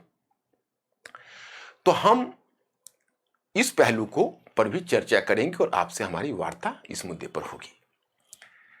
तो अब वही अफगानिस्तान है या बहुत सारे देश है, इस्लाम के आधार पर जो अपने आप को सीमेंटिंग फोर्स के रूप में जोड़ने की कोशिश की, तो सबसे बड़ी बात है कि पैगंबर मोहम्मद के समय जब आप इस्लाम का उद्भव देखेंगे, तो इस्लाम के उद्भव के पीछे बहुत सारे आध्यात्मिक और धार्मिक फैक्टर रहे हैं। लेकिन जो पैगंबर मोहम्मद है, उनकी एक चिंता और भी थी। पैगंबर मोहम्मद यह सोचते थे कि चूंकि अरब क्षेत्र में विभिन्न जनजातियां थी और वह क्षेत्र व्यापार के दृष्टि से विकसित हो रहा था, from the point of view of commercial activities, तो पैगंबर मोहम्मद यह समझ रहे थे कि अगर हम एक समान धर्म यहां पर चला के और धर्म से बांध देंगे तो सभी मुसलमान हो जाएंगे, और ये धार्मिक पहचान इतनी, क्योंकि जितने ट्राइब्स थे वो सब आपस में लड़ते थे, ऊंट पालते थे, they were the you can से right camel Riders and they were the well armed militia, वो लोग आपस में लड़ते थे। पैगंबर मोहम्मद को लगा कि एक धर्म इनको सीमेंट का काम करेगा, जोड़ देगा आपस में। लेकिन आज अरब क्षेत्र में, लीबिया में देखिए, बाकी चीजों को देखिए, इस्लाम के रहते हुए भी जो उनका जनजातीय विभाजन है वो बना रहा। अफगानिस्तान में 14 ट्राइब है और 4 प्रमुख ट्राइब के बीच सत्ता की लड़ाई चल रही है, सभी मुस्लिम हैं। उसमें अगर सिया सुन्नी का विवाद जरूर है, हजारा में कुछ सिया हैं, लेकिन सिया सुन्नी के विवाद के बावजूद भी सुन्नी मुसलमान भी अपनी सुन्नी पहचान को ना बल देकर अपनी जनजातीय पहचान को बल दे रहे हैं। तो अफगानिस्तान में सबसे बड़ी चुनौती यह है कि एक तो बहु निर्जातीय है, बहु सांस्कृतिक है, और उनको जोड़ने वाला सीमेंटिंग फोर्स नहीं है कि उनको हम जोड़े कैसे। ओके, तो ये समस्या है। तो एक ये तो मैंने आपको बताया। अब एक इसमें मैं एक कॉन्सेप्ट आपको बताना चाहता कि अब आपको एक जिज्ञासा और भी होगी। वो जिज्ञासा ये है कि अच्छा, एक बात यह बताइए कि अफगानिस्तान आर्थिक रूप से विकसित नहीं है। प्रोडक्शन में कहेंगे तो पेट्रोलियम का प्रोडक्शन थोड़ा सा वहाँ है, मैंने प्रोडक्शन है, पेट्रोलियम की तरफ आप आकर्षित होंगे, कुछ मिनरल्स भी हो सकते हैं, नहीं तो ओवरऑल ये डेफिशिएंट क्षेत्र है और ना समृद्ध है, ना उसका बहुत बड़ा आकार है। तो फिर लेकिन जितनी भी विजेता हुए दुनिया में, वो अफगानिस्तान के रास्ते गए अवश्य। तो क्या उसका महत्व है कि अफगानिस्तान के रास्ते गए? तो मैं आपको बताना चाहता हूं कि बड़े ही इंपॉर्टेंट जियो स्ट्रेटेजिक पॉइंट पर अवस्थित है। अफगानिस्तान में आप खड़े हुए, वहां से आप आराम से पश्चिम एशिया जा सकते हैं, मध्य एशिया, तजाकिस्तान, उज्बेकिस्तान वगैरह का रास्ता खुला हुआ है, जो पहले रूस का पार्ट था, सोवियत रूस का, उससे पहले रूसी साम्राज्य का। फिर वहां से आप यूरोप के लिए भी सुगम है, ईरान होते हुए आप जा सकते हैं फारस की खाड़ी में। वहां से आप मध्य एशिया तो गए, आप पूर्वी एशिया की तरफ जा सकते हैं। और कितने देशों के साथ इसका जुड़ाव है वह भी मैं आपको बताता हूं। देखिए, जैसे देखिए आप जैसे देखिए, ये 6 देशों से इसका बॉर्डर जुड़ा हुआ है। ये पहले तो सभी रूस थे, अब तुर्कमेनिस्तान है, उज्बेकिस्तान है, तजाकिस्तान है। इधर आप देखेंगे ईरान से इसका बॉर्डर जुड़ा हुआ है, इधर पाकिस्तान से बॉर्डर जुड़ा हुआ है, और आप इस तरफ जाएंगे तो चाइना भी टच हो रहा है, चाइना भी टच हो रहा है। इंडिया के बद ये है कि हमारी पूरी संस्कृति से ये जुड़ा रहा है। हमारी संस्कृति में आज भी आप देखते हो कि काबुली वाला कहानी की बात होती है। हम अफगानिस्तान में, हमारा सोरतुघई एक हड़प्पन साइट रहा, वह मौर्य साम्राज्य और कुषाण साम्राज्य का हिस्सा रहा, पूरे एंशिएंट इंडिया का मुख्य व्यापारिक मार्ग रहा, सेंट्रल एशिया से जुड़े रहा, रेशम मार्ग का हिस्सा रहा। कुषाण साम्राज्य रेशम मार्ग के एक भाग पर नियंत्रण रखता था और वहां पर बौद्ध धर्म फैलाया गया। बुद्धा की जो एक बड़ी स्टैचू थी बामियान में खड़ी थी, जिसको तालिबानियों ने तोड़ा है। लेकिन अफगानिस्तान से आज हमारी कनेक्टिविटी नहीं रह गई, पाकिस्तान के जो भारत से अलग होने के कारण। अब जैसे मैं आपको बताता हूं, आप इस मैप तो शायद यहां से विजिबल नहीं होगा आपको। आप देखिए, पाकिस्तान का जो उत्तर पश्चिम सीमा प्रांत है, वो उत्तर पश्चिम सीमा प्रांत में बादशाह खान कह रहे थे बार बार कि हम इंडिया में विलय करेंगे, नॉर्थ वेस्ट फ्रंटियर प्रोविंस।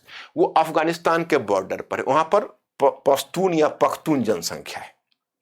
चलिए आज के पर्सपेक्टिव में देखते हैं तो वो बहुत बड़ा एक समस्या ही भारत को अपनी यूनिटी बनाने की होती। लेकिन चलिए, क्योंकि बादशाह खान के गुजरने के बाद वहां पर जब फिर क्या स्थिति होती। लेकिन उस समय जो चाहे ये कश्मीर, उसको भी आप छोड़िए, कश्मीर में आइए तो कश्मीर में जो पीओके है, जिस पर पाकिस्तान ने कब्जा किया है, यह अफगानिस्तान के बॉर्डर से जुड़ा हुआ है। अगर कश्मीर नहीं बटता तो अफगानिस्तान हमारे बॉर्डर से जुड़ा होता। तो कहीं ना कहीं यूएसए और ब्रिटेन ने हमें जो रोका है, वो हमें क्यों रोका है? यूएनओ में जानबूझकर पाकिस्तान के फेवर में प्रस्ताव किए। उनको कहीं ना कहीं डर था कि ऐसा न हो कि यहां से डायरेक्ट लिंक कश्मीर से इनका अफगानिस्तान में हो जाए और उत्तर पश्चिम सीमा प्रांत से उसका जुड़ाव हो जाए, तो भविष्य में पाकिस्तान के लिए खतरा पैदा कर देगा। और पाकिस्तान को अपने फ्यूचर पार्टनर के रूप में देख रहे थे, कोल्ड वॉर पार्टनर, शीत युद्ध के पार्टनर के रूप में। तो ये समस्या थी। दूसरी बात, मैं एक और दिलचस्प बात यह बताता हूं, इसका तो स्ट्रेटेजिक इंपॉर्टेंस क्या है वो समझ ही रहे हो। और जैसे अलग अलग थियरीज होती है ना, उसी में जैसे किसी चीज का आप मूल्यांकन करते हैं तो आप कहते हो जियो economics, economic point of view से करते हो, कल्चरल पॉइंट ऑफ व्यू से करते हो, ज्योग्राफिकल पॉइंट ऑफ व्यू से करते हो। ये ह्यूमैनिटीज का सौंदर्य है, ह्यूमैनिटीज का स्ट्रेंथ है। सारे विषय एक बिंदु पर मिल जाते हैं। और हिस्ट्री में फायदा यह है कि हम सब विषयों के प्रभाव को हिस्ट्री के माध्यम से परिवर्तन को समझते हैं। तो उसी क्रम में मैं ये बताना चाहता कि एक टर्म आता है जियोपॉलिटिक्स। जियोपॉलिटिक्स का मतलब होता है कि जब आप राजनीति पर ज्योग्राफी के प्रभाव को आंकते हैं तो दैट इज कॉल्ड जियोपॉलिटिक्स। एक एचजी मैकेंडर्स करके हुआ करता था जियोपॉलिटिशियन। ये बहुत पहले का है, 1907 में ही इसने लिखा था। तो इसका मैकेंडर्स की जो थियरी है, एक बड़ा ही महत्वपूर्ण थियरी है, उसको हार्टलैंड थियरी कहते हैं। और हार्टलैंड थियरी में, ये मैंने मैप में ही दे दिया है, इसको कहा इसको उसने नाम दिया था Eurasian land mass. Eurasian land mass का मतलब है कि उसने यह कहा कि ये जो, इसको उसने हार्टलैंड कहा, दुनिया का हार्टलैंड है। तो दुनिया के हार्टलैंड में कौन सा क्षेत्र है पता है? उसने उसको रूस में रखा। लेकिन रूस का प्रवेश द्वार क्या है? अफगानिस्तान भी है। तो अफगानिस्तान भी कहीं ना कहीं वहां आ जाता है। तो अफगानिस्तान रूस का प्रवेश द्वार था।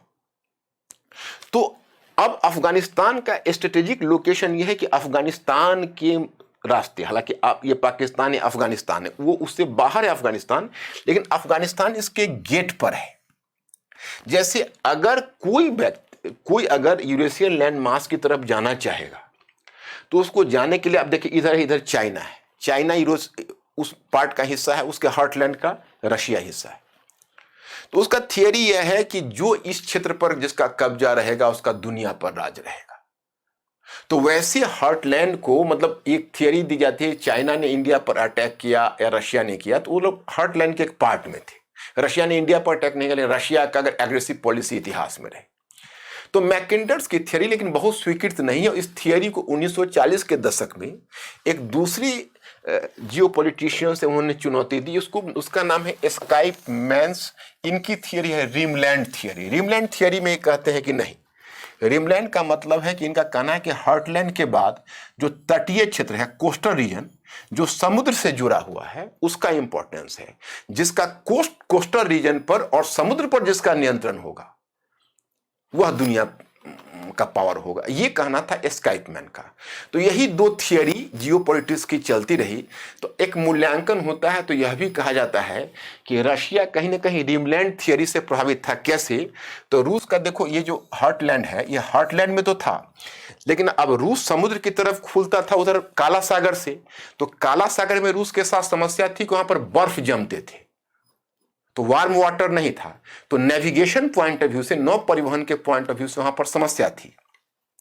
लेकिन अगर आप इधर देखेंगे तो एक थियरी यह दी जाती है कि रूस चाहता था कि हम किसी प्रकार से वहां से अफगानिस्तान आ जाएं और अफगानिस्तान से बलूचिस्तान होते हुए हम यहां पर अरब सागर में उतर सके, या फिर उधर से हम फारस की खाड़ी की तरफ, ईरान की तरफ बढ़ सके। तो रूस यहां अपना वार्म वाटर खोजने के लिए भी अफगानिस्तान को क्रॉस करना चाहता था। तो जिस समय रूस अफगानिस्तान को क्रॉस करना चाहता था तो ब्रिटिश की दिल की धड़कन काफी बढ़ जाती थी, क्योंकि रूसी लोगों का अरब सागर में आने का मतलब है इंडिया को सुरक्षित होना, जो सबसे इंपॉर्टेंट उसका कॉन्टिनेंट है। तो एक जियो पॉलिटिक्स के पॉइंट ऑफ व्यू से भी देखा जाता है। लेकिन मैं एक बात बताऊं कि ह्यूमैनिटीज में मैं आप लोगों को एक और भी क्रिटिकल ओपिनियन सीरीज में ट्रेन करूंगा। ह्यूमैनिटीज में जो जितने विचार हैं वो एक पर्सपेक्टिव मात्र होते हैं, हम उसको फुल प्रूफ मानकर नहीं चलते हैं। अब जो मैकेंडर ने लिखा वह 1907 20th सेंचुरी के बिगिनिंग में लिखा। जर्मनी में जो सेकेंड वर्ल्ड वॉर में जर्मनी ने रूस पर हमला किया, उसको भी हार्टलैंड थियरी से व्याख्या करने की विद्वानों ने कोशिश की। लेकिन अब माना जाता है कि यार वो बहुत पीछे छूट गई, अब बहुत सारे फैक्टर हो गए, तकनीकी आ गई, अब एरोप्लेन्स आ गए, एयरक्राफ्ट आ गए, स्पेस सैटेलाइट आ गए। तो अब इन सब के रहने से ये लैंड मास और दूरी आज की तारीख में कोई बड़ी चीज नहीं है, और डेमोक्रेसी आ गई, अब आइडियोलॉजिकल डिफरेंस भी एक फैक्टर है। ये सारी चीजें हैं। तो फिर आप हार्टलैंड थियरी को इतना इंपॉर्टेंस क्यों दे रहे हो? लेकिन एक थियरी यह भी है कि अफगानिस्तान का इंपॉर्टेंस क्यों है, या रूस अफगानिस्तान पर क्यों कब्जा करना चाहता था, वो क्यों कोस्टल रीजन की तरफ बढ़ना चाहता था, एक जस्ट थियरी मात्र है। तो मैंने सोचा कि थोड़ा सा आपको बता दें। अब एक साम्राज्य का तो आपने हश्र देख लिया, 2 वॉर ब्रिटिश ने लड़े, और ब्रिटिश को तीसरा वॉर लड़ना पड़ा अफगानिस्तान से 1917 में। क्योंकि अफगानिस्तान उस समय तक मुक्त या आजाद नहीं हुआ था, लेकिन तीसरे वॉर में ब्रिटेन ने अफगानिस्तान को पराजित मुश्किल से नहीं, पराजित करने की कोशिश की, लेकिन पूरी तरह से अफगानिस्तान पराजित नहीं हुआ। उल्टा ब्रिटिश को इतनी समस्या पैदा कर दी कि ब्रिटिश को अंत में अफगानिस्तान से पूरी तरह हट जाना पड़ा। तो अफगानिस्तान का पहला स्वतंत्र शासक अमानुल्लाह हुआ फर्स्ट वर्ल्ड वॉर के बाद। फर्स्ट वर्ल्ड वॉर के बाद अफगानिस्तान एक तरह से स्वतंत्र हो गया, और सेकेंड वर्ल्ड वॉर में अफगानिस्तान एशिया का स्विट्जरलैंड बना रहा। अब कहोगे स्विट्जरलैंड से क्या मतलब है? तो स्विट्जरलैंड एक न्यूट्रल कंट्री है। अफगानिस्तान ने कहा भाई हम वर्ल्ड वॉर में न्यूट्रल हैं, हालांकि उसकी सिंपैथी जर्मनी के साथ थी, खुलकर नहीं आया, और उसने एक तरह से अपनी राजनीतिक दांवपेच खेलता रहा। वही हुआ। सेकेंड वर्ल्ड वॉर के बाद कोल्ड वॉर शुरू हुआ। तो 1 डेकेड तक अफगानिस्तान ने कहा कि हम बिल्कुल ही शीत युद्ध का नाम आपने सुना है कोल्ड वॉर का। मेरे बच्चे जो कोल्ड वॉर नहीं जानते होंगे, जब वर्ल्ड हिस्ट्री पढ़ेंगे तो they will just come to learn about cold war. What is cold war? Cold war एक शीत युद्ध टर्म आता है, और शीत युद्ध का मतलब होता है वैचारिक विभाजन, जो अमेरिकी खेमे में था, और सोवियत रूस में जब साम्यवादी क्रांति हुई तो फिर वहां पर वैचारिक विभाजन हुआ। अब अफगानिस्तान फिर एक गेम खेलने लगा कि वह सोवियत रूस और अमेरिकी कभी इधर झुकना कभी उधर, लेकिन वो किसी एक के दल के साथ नहीं रहा। It try to maintain its neutrality in cold war. अब ना चाहते हुए अफगानिस्तान 1973 में इस कोल्ड वॉर का हिस्सा बन ही गया। और कोल्ड वॉर का हिस्सा बनने की वजह यह थी कि अफगानिस्तान का अंतिम शाह था, उसका नाम था जहीर शाह। जैसे अफगानिस्तान में आप देखेंगे वहां का जो अंतिम शासक था अफगानिस्तान का, उसका नाम था जहीर शाह। यह तृतीय अफगान युद्ध हमने बता दिया है, उसका नाम था जहीर शाह। तो जहीर शाह को उसका अपना भतीजा उसका प्रधानमंत्री हुआ करता था दाऊद खान, उसने जहीर शाह को गद्दी से दाऊद खान ने हटा दिया और गद्दी से हटाने के बाद उसने फॉर टाइम बीइंग अफगानिस्तान को एक रिपब्लिक या गणतंत्र घोषित कर दिया। चलिए यहां तक तो ठीक है, यह घटना मैं 1973 की बता रहा हूं। उसके बाद कुछ प्रोग्रेसिव काम दाऊद खान ने किए। उसने वहां पर समाजवादी विचारधारा लागू करने की कोशिश की, महिलाओं के एजुकेशन का प्रबंध किया, उसने आधुनिक विचारों को प्रोत्साहित करने की कोशिश की, शैक्षणिक व्यवस्था में परिवर्तन लाया। तो Afghanistan was going on the path of progressiveness. लेकिन अफगानिस्तान के साथ पहले एक ही दिक्कत थी, पहले अफगानिस्तान एक नेशन तो बने, क्योंकि जो डिफरेंट ट्राइब्स हैं उस ट्राइब्स के बीच आपस में तो कंपटीशन है। तो दाऊद खान अधिक समय तक गद्दी पर नहीं रहा, उसे भी हटा दिया गया, मार डाला जाता था प्राय। फिर वहां पर एक दूसरे शासक जिसका झुकाव, जैसे दाऊद खान का झुकाव सोवियत रूस की तरफ था, लेकिन उसके बाद जो एक आमीन खान आया उसका झुकाव यूएसए के गुट की तरफ हो गया। तो अब सोवियत रूस को लग रहा था कि अब समय आ गया है कि अफगानिस्तान पर हम कुछ न कुछ हस्तक्षेप करें, क्योंकि जब तक हस्तक्षेप नहीं करेंगे तो अब अफगानिस्तान अमेरिकी खेमे में चला जाएगा, क्योंकि एंटी सोवियत रशियन गवर्नमेंट स्थापित हो चुकी है। तो उस समय सोवियत रूस का प्रधान था ब्रेजनेव। ये घटना 1979 की है। घटना कब की है? 1979। और सोवियत रूस, देखो जब हम रूस बोलते हैं तो बात अलग होती है, रूस का मतलब रूसी साम्राज्य होता है या रूस होता है, लेकिन जब हम सोवियत रूस बोलते हैं तो इसका मतलब फिर अलग हो जाता है। सोवियत रशिया का मतलब होता है कम्युनिस्ट रशिया, जो कम्युनिस्ट रशिया है। तो ब्रेजनेव वहाँ का सेक्रेटरी, जनरल सेक्रेटरी, प्रेसिडेंट, जो भी आप कह ले वो था। तो ब्रेजनेव ने सोचा कि अब समय आ गया कि हम वहां पर हस्तक्षेप करें, इंटरवेन करें। उसने, जबकि उसका पोलित ब्यूरो और बाकी मिनिस्टर्स थे वो हिचक रहे थे, लेकिन ब्रेजनेव ने वहां अपनी सेना भेज दी, अपनी सेना भेजी। और वो सेना अफगानिस्तान पर कब्जा ही नहीं किया, बल्कि अफगानिस्तान के शासक के रूप में बरबक कमाल को, जो कम्युनिस्ट शासक था उसका नाम था बरबक केमाल, बरबक कमाल को एक कम्युनिस्ट गवर्नमेंट के मुखिया के रूप में, हेड के रूप में स्थापित कर दिया। मतलब कि अब प्रो रशियन गवर्नमेंट ब्रेजनेव के नेतृत्व में स्थापित हो गया। वैसे भी मैं आपको बताऊं कि ब्रेजनेव का एक डॉक्ट्रिन आया था उस समय, उसको कहते थे ब्रेजनेव डॉक्ट्रिन। वो ब्रेजनेव डॉक्ट्रिन क्या है? तो वह डॉक्ट्रिन यह कहता है कि wherever communism was endangered, so it is the duty of Soviet Russia to protect communism in that particular region। जहां भी साम्यवादी सरकार खतरे में हो उस सरकार को बचाना सोवियत रूस का दायित्व है। तो देखो, एक तरह से कोल्ड वॉर अब समाप्ति के कगार पर लग रहा था। 1970 के दशक में अमेरिकी गुट और सोवियत रूस के गुट में कई संधि हो गई। 1972 में निक्सन और ब्रेजनेव के बीच वार्ता भी चल रही थी, कई प्रकार के अस्त्र परिसीमन संधि चल रही थी, जिसको आप कहते हो वेपन्स लिमिटेशंस ट्रीटी, ये सब कुछ था। लेकिन ये एक बार कोल्ड वॉर को ये सेकेंड दौर में पहुंचा दिया। जिस समय सोवियत रूस की सेना ने वहां प्रवेश किया, उसी समय यूएसए रिएक्ट किया। उसमें जिमी कार्टर था अमेरिकन प्रेसिडेंट।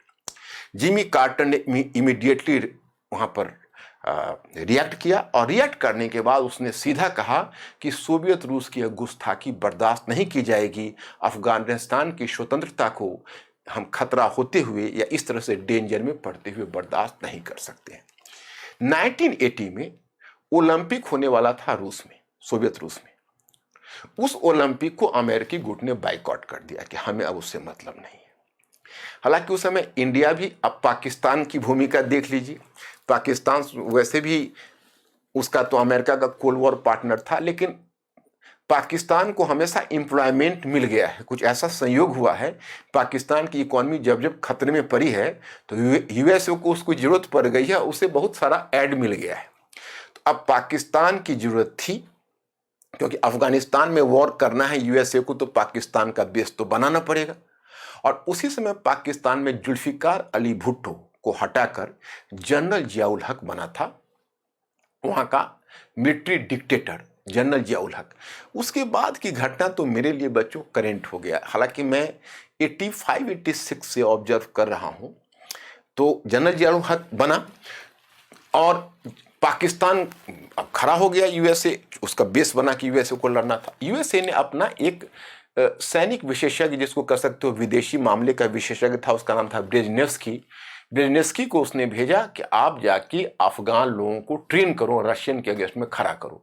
तो वहां पर तो वैसे भी डिफरेंट ट्राइब्स थे, जनजातीय मुखिया थे, जनजातीय मुखिया के पास अपनी सेना थी, अपनी मिलिशिया होती थी। अब उनके पास कमी थे तो हथियारों की कमी थी, और कोई सर पर हाथ देने वाला उनको चाहिए था। यूएसए खड़ा हो गया। हालांकि यूएसए और सीआईए जो उसकी एजेंसी है, उसने पूरा नाटक खेला कि दुनिया को यह पता न चले कि हम डायरेक्ट हैं। लेकिन जब खैबर दर्रा, अफगानिस्तान जहां से अब अफगानिस्तान के पास में ही है, तो खैबर दर्रे के पास वो आप देखते हैं कि वो एक हाथ में, खैबर दर्रे के पास वह एक हाथ में AK-56 राइफल और दूसरे हाथ में कुरान लेकर उसने अफगानों को एड्रेस किया, ब्रेजेनिस्की ने, कि यह आपको आज़ाद करेगा।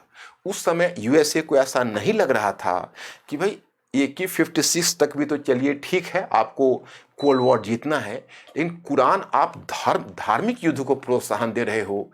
आप यहाँ पर वो जो बोला हुआ था कभी भारत सचिव मॉर्ले सेपरेट इलेक्टोरेट के बारे में कि आपने ड्रैगन के दांत की बुआई की है, इसका फल बहुत ही कड़वा होगा, इस बात का अनुमान यूएसए को नहीं था। अब उसने जहां तहां लड़ाकू अफगानों को खड़ा किया और पहली बार डिक्शनरी में टर्म आया मुजाहिदीन। मुजाहिदीन मतलब दूसरे तरह के क्रांतिकारी थे। इससे पहले आप भगत सिंह जैसे क्रांतिकारी को देखते हो कि मेरा रंग दे बसंती चोला। यहां पर अब इस तरह के मुजाहिदीन थे जो धर्म के नाम पर मर मिटने के लिए तैयार थे, इस्लाम इन डेंजर के नाम पर खड़े हो गए। और जिसी समय वो उन्होंने धार्मिक वॉर का नारा दिया, तो मामला अफगानिस्तान का था। अरब क्षेत्र के जो धार्मिक उग्रपंथी थे वो सब सक्रिय हो गए। सऊदी अरेबिया, पाकिस्तान, संयुक्त अरब अमीरात और आपको आश्चर्य होगा चीन भी, हालांकि चीन धर्म के मामले में नहीं था, चीन की अपने अलग इस कैलकुलेशन था। एक कहावत आपने सुनी होगी, शत्रु का शत्रु मित्र होता है, वो चीन पर लागू हो रहा था। तो चीन ने भी अपना एक सीक्रेट सपोर्ट देना शुरू किया। सबसे बड़ी बात हुई कि अरब देशों में जो राजनीतिक बंदी थे, जो बड़े बड़े अपराधी थे, उनको आजाद कर दिया गया इनके द्वारा। और फिर उन सबों ने मिलकर चारों तरफ से एक तरह से उधम मचानी शुरू कर दी। और वो बड़े बड़े जो क्रिमिनल्स थे जो अब तक जेल में थे, जेल खाली करके अफगानिस्तान भेज दिया गया। और उसी में एक आइडियोलॉजिकली इंटॉक्सिकेटेड जो किसी बिलियनेयर का बेटा था, लेकिन बहुत धार्मिक रूप से कट्टर था, और वह सलाफी और बहावी दो विचारधारा, उग्रपंथी विचारधारा चलती थी, वो सलाफी विचारधारा से जुड़ा हुआ था। उसका नाम था Osama bin Laden. Osama bin Laden भी अफगानिस्तान में आ गया संघर्ष करने। और फिर रूसी लोगों के अगेंस्ट में जो भड़काया गया, रूस ने भी अपने 1,20,000 की सेना भेजी, और रूस के 1,20,000 सैनिक अफगानिस्तान में लड़ रहे थे। और जब संयुक्त राज्य अमेरिका, यूएसए ने ऐसा महसूस किया कि अब ये जो नए पक्ष हैं, यानी जो मुजाहिदीन ग्रुप हैं, वह रशियन लोगों के साथ कॉम्पीट नहीं कर पा रहे हैं, उनका सामना नहीं कर पा रहे हैं, तो इसने स्टिंगर मिसाइल दे दिए जो एंटी एयरक्राफ्ट मिसाइल था। और अंत में सोवियत रूस की स्थिति खराब होने लगी, उसकी इकोनॉमी का डिक्लाइन होने लगा। उसी समय सोवियत रूस में एक नए प्रेसिडेंट का आगमन हुआ जिसका नाम था मिखाइल गोर्बाचेव। वैसे भी सोवियत रूस की इकोनॉमी अब शीत युद्ध, कोल्ड वॉर के दबाव से चरमरा गई थी, और सोवियत रूस कहीं ना कहीं यूएसए के साथ या कैपिटलिस्ट ग्रुप के साथ अब एक समझौते का रास्ता खोज रहा था। उसने कहा कि Afghanistan is now a bleeding wound, यह सोवियत रूस का एक रिश्ता हुआ घाव है जिसका उपचार होना आवश्यक है। और उसने यूएसए के साथ वार्ता शुरू कर दी। अंत में एक समझौता हुआ था, उस समझौते का नाम था उस जो समझौता किया गया उस समझौते का नाम था जिनेवा समझौता। जिनेवा समझौता, जिनेवा एग्रीमेंट, आप लोगों ने नाम सुना होगा। ये घटना है 1988 की। तो 1988 में ये जिनेवा एग्रीमेंट हुआ और यह तय हुआ कि 1989 तक सोवियत रूस की सेना निकल जाएगी। अब सोवियत रूस ने क्या किया था कि वह निकलने से पहले थोड़ा सा चेंज ऑफ द गवर्नमेंट उसने अफगानिस्तान में पहले ही कर दिया था। पहले हुआ करती थी सोवियत रूस में कम्युनिस्ट गवर्नमेंट का प्रधान, जैसे मैंने आपको बर्बक कमाल का नाम बताया, वह था। लेकिन लास्ट में उसको हटाकर और फिर एक नए प्रेसिडेंट की घोषणा की गई थी और वह था मोहम्मद नजीबुल्लाह। वह एक पुलिस सीक्रेट एजेंसी का मुखिया रहा था और अफगानिस्तान में वो बड़ा ही अनपॉपुलर था। तो उसने हेड घोषित कर दिया और सोवियत रूस को फरवरी 1989 तक, फरवरी 1989 तक निकलना था। लेकिन यह बात तय हुई थी यूएसए की ओर से। जैसे आप माय स्टूडेंट्स, अगर आप कोल्ड वॉर पढ़ोगे तो कोल्ड वॉर पढ़ने के बाद फिर आपको समझ में आएगा कि सोवियत रूस कितना चीटेड फील किया, उसने कितना आगे बढ़कर मिखाइल गोर्बाचोव ने यूएसए के साथ समझौता वार्ता की और यूएसए फेयर नहीं रहा। और मिखाइल गोर्बाचोव के बाद चूंकि उसके बाद जो विभाजित सोवियत रूस हो गया, तो एक रूसी गणतंत्र तो सबसे पावरफुल और 2/3 एरिया का प्रतिनिधित्व करता था। तो रूसी गणतंत्र तो फिर भी था, उसका मुखिया जो बोरिस येल्त्सिन था वह हमेशा यूएसए की तरफ देखता रहा। यूएसए ने उसके साथ भी चीट किया। और आज जो आप व्लादिमीर पुतिन का एग्रेसिव पोस्चर देख रहे हो, तो अगर व्लादिमीर पुतिन की पॉलिसी को समझनी हो तो आपको पीछे हिस्ट्री में सोवियत रूस और कोल्ड वॉर के एंड को समझना पड़ेगा। तब आप समझोगे कि व्लादिमीर पुतिन का स्टैंड कोई गलत नहीं है, क्योंकि वह उसी यूएसए को उसी की या जो पश्चिमी खेमे है उसका जवाब उसी तरीके से वह दे रहा है। तो खैर एनीवे, अब 1989 में सोवियत रूस को निकलना था, लेकिन यह बात तय हुई थी कि कम्युनिस्ट गवर्नमेंट यथावत रहेगी, उसके साथ छेड़छाड़ नहीं होगी और अफगान लोग अपना डेमोक्रेटिक प्रक्रिया से डिसाइड करेंगे। और जहां तक मुजाहिदीन लोगों का सवाल है तो यूएसए डिफरेंट मुजाहिदीन ग्रुप की सहायता नहीं करेगा। यही बात तय हुई थी। लेकिन उसके बाद उधर घटनाक्रम में करवटें बदली। आपको मैंने पहले ही बताया कि सारे टॉपिक एक दूसरे से इंटरलिंक्ड होते हैं। अब माय व्यूअर्स, मैं आपसे अपेक्षा करता हूं कि जब यहां यह घटित हो रहा हो तो दुनिया के दूसरे पार्ट में क्या घटित हो रहा हो, जब उसकी पूरी समझ आपके मस्तिष्क में होगी तो फिर ह्यूमैनिटीज पढ़ने का काफी मजा होगा। अब यहां से आप पूर्वी यूरोप की तरफ चलिए। पूर्वी यूरोप में चूंकि वहां सोवियत रूस ने पूर्वी यूरोप के भूभाग पर कब्जा करके वहां पर एक लौह पर्दा स्थापित कर दिया था, उसके बोलते हैं आयरन कर्टेन। मतलब पूरे पूर्वी यूरोप के देश उसके सैटेलाइट स्टेट्स थे और वहां पर एक तरह से ऊपर से साम्यवादी सरकार सोवियत रूस के द्वारा थोपी गई थी। और लगभग आप समझ सकते हो सेकेंड वर्ल्ड वॉर के बाद ये हुआ था। 1989 से वहां बदलाव की लहर चली। जो सोवियत रूस में जो बदलाव शुरू हुआ, मिखाइल गोर्बाचोव को उसका इंपैक्ट था वहां, और देखते देखते वहां पर एक क्रांति हो गई। बर्लिन दीवार टूट गई, साम्यवादी सरकारें गिर गई। अब इसका फिर इंपैक्ट, काउंटर इंपैक्ट सोवियत रूस पर पड़ा। और सोवियत रूस वैसे भी बहुभाषा भाषी बहुनस्लीय था, यानी मल्टी एथनिक, इतिहास में बहुत लंबे समय से। और सोवियत रशिया का डिजॉल्व हो गया 1991 में, वह 15 गणतंत्रों में बंट गया। तो दुनिया में इतने सारे परिवर्तन हो रहे थे कि यूएसए का ध्यान अब अपने क्लाइंट स्टेट अफगानिस्तान से हट गया। कोल्ड वॉर समाप्त हो गया तो पाकिस्तान का इंपॉर्टेंस यूएसए की नजर में कम हो गया, क्योंकि अब पाकिस्तान के लिए तो इंडिया ज़्यादा इंपॉर्टेंट हो जाएगा, क्योंकि इंडिया एक बड़ी इकोनॉमी है, बहुत सारी चीज़ें हैं। और 91 में इंडिया ने अपनी इकोनॉमिक लिबरलाइजेशन की पॉलिसी भी स्टार्ट कर दी।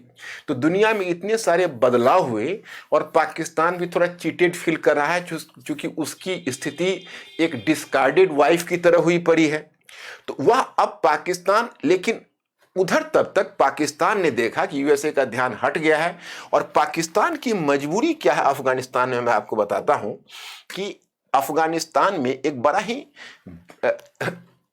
डुरंड लाइन के रूप में ब्रिटेन उसे एक बहुत बड़ा हेडेक देकर गया है। देखिए उसके पास प्रॉब्लम क्या है। यहाँ पर 42% पॉपुलेशन अफगानिस्तान में, यह है लगभग मैं बोल रहा, नियर अबाउट 42% पॉपुलेशन पख्तून या पठानों का है। लेकिन या पठानों को देखेंगे तो अब इधर 42% पठान हैं, जो अभी भी अफगानिस्तान के मेजॉरिटी पॉपुलेशन पख्तून है। और लेकिन इसके बावजूद भी जिसको आप पाकिस्तान का आप नॉर्थ वेस्ट फ्रंटियर प्रोविंस कहते हो, जो पाकिस्तान का स्टेट है, उत्तर पश्चिम सीमा प्रांत, वह भी पख्तून बहुल क्षेत्र है, जिसके बादशाह खान थे अब्दुल गफ्फार खान। तो सबसे बड़ी बात यह है कि पहले जिस अफगानिस्तान ने इस डुरंड लाइन को एक्सेप्ट किया था, जिस समय भारत का विभाजन हुआ, पाकिस्तान एक नए राष्ट्र के रूप में आया, तो इन्होंने सबसे पहले डुरंड लाइन को मानने से इनकार कर दिया कि हम डुरंड लाइन को नहीं मानते हैं, डुरंड लाइन हमारा नहीं है। डुरंड लाइन ब्रिटिश, ठीक है, ब्रिटिश के जाने के बाद पाकिस्तान एक नया राष्ट्र ब्रिटिश ने कैसे बना दिया, हमारे पख्तून जनसंख्या को लेकर उधर रख दिया, ये पख्तून को हम इधर लाएंगे। और एक मांग उठी कि पूरे पख्तून मिलकर हम पख्तूनिस्तान बनाएंगे, और दूसरी मांग उठी कि ये पख्तून अफगानिस्तान में आएगा, ये डुरंड लाइन टूट जाएगा। तो पाकिस्तान की मजबूरी यह है कि जिस समय उसका कोई एंटी गवर्नमेंट आती है तो वह फिर डुरंड लाइन के मुद्दे को उठा देती है, और डुरंड लाइन का मुद्दा भविष्य में ना उठे उसके लिए आवश्यक है कि उसका कोई फ्रेंडली गवर्नमेंट अफगानिस्तान में रहे।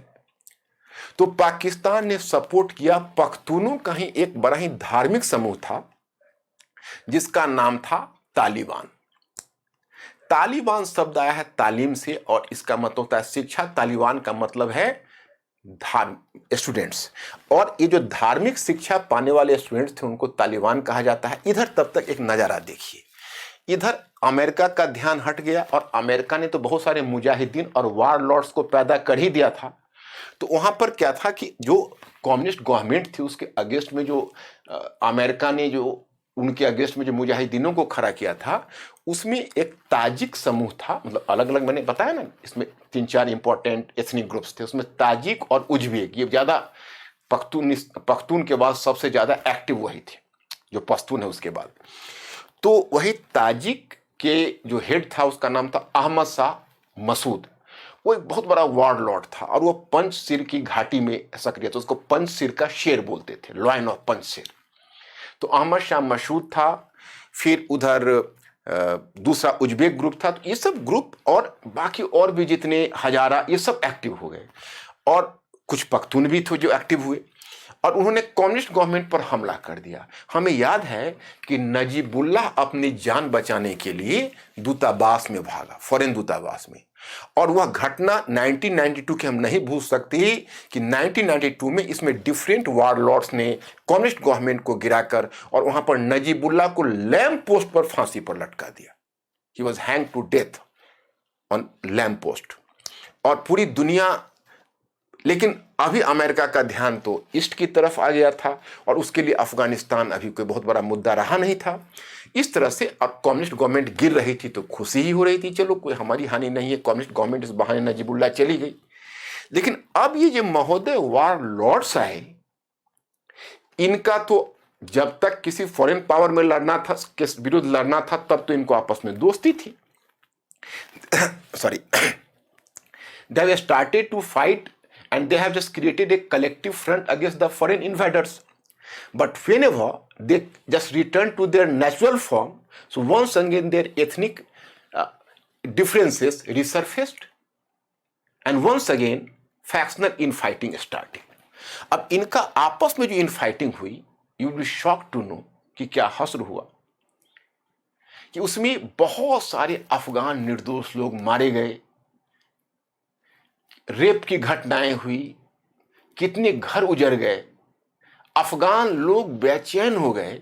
उन्हें ऐसा प्रतीत होने लगा कि ये मुजाहिदीन से अच्छे तो रूसी या कम्युनिस्ट गवर्नमेंट होती, जो कम से कम इस हद तक नहीं जाती। तो मतलब कि ये कुल मिलाकर ये 4 सालों में 92 से 96 तक फिर इन वार लॉर्ड्स के फैक्शनल इनफाइटिंग में, आपसी संघर्ष में अफगानिस्तान बर्बाद होता रहा। वही समय है कि तालिबानों को धार्मिक तालीम देकर पाकिस्तान ने तैयार किया था। पख्तून कहीं एक समूह था, तुरंत वहां से तालिबानियों ने पाकिस्तान आर्मी के सपोर्ट से हमला किया, इन वॉरलॉर्ड्स को खदेड़ा और 1996 में तालिबानियों ने अफगानिस्तान पर कब्जा कर लिया। 1996 में तालिबानियों का अफगानिस्तान पर कब्जा हो गया। अब आपको आश्चर्य होगा कि आज आपको तालिबानी इतने बदनाम दिखते हैं, लेकिन हमें याद है कि जब 1996 में इन्होंने कब्जा किया था तो दे कैप्चर्ड अफगानिस्तान, तो अफगान लोग उसको डिलीवरर की तरह देखते थे, मुक्तिदाता के रूप में देखते थे कि अरे ये तो हमारा मुक्तिदाता है, क्योंकि बाकी वॉरलॉर्ड से रक्षा किसने की है, आखिर इन्होंने तो हमें रक्षा की। और अमेरिका को कुछ नहीं जाना था, यूएसए ने देखा चलो पाकिस्तान अपना पाकिस्तान ही तो है और पाकिस्तान तो हमारा क्लाइंट है, अगर पाकिस्तान सपोर्टेड कोई अगर इस तरह का गवर्नमेंट वहां स्थापित हो रही है तो वो तो प्रो अमेरिकन रहनी चाहिए। तो अब वो दूसरी योजना बनाने लगा, क्योंकि इधर तो आप देख ही रहे कि इधर जो मध्य एशिया सोवियत रूस टूट चुका था, तो सोवियत रूस के टूट जाने के बाद, यानी सोवियत रूस के विघटन के बाद, अब वहां पर सोवियत रूस के विघटन के बाद मैं आपको बताना चाहता कि अब एक सबसे बड़ी बात यह हुई कि ये जितने भी आपको मध्य एशिया के जितने रीजन हैं, ये जैसे तुर्कमेनिस्तान, उज्बेकिस्तान, ये सब स्वतंत्र हो गए। एक तो अफगानिस्तान में ही पेट्रोलियम का प्रोडक्शन होना है, अब तुर्कमेनिस्तान वगैरह में।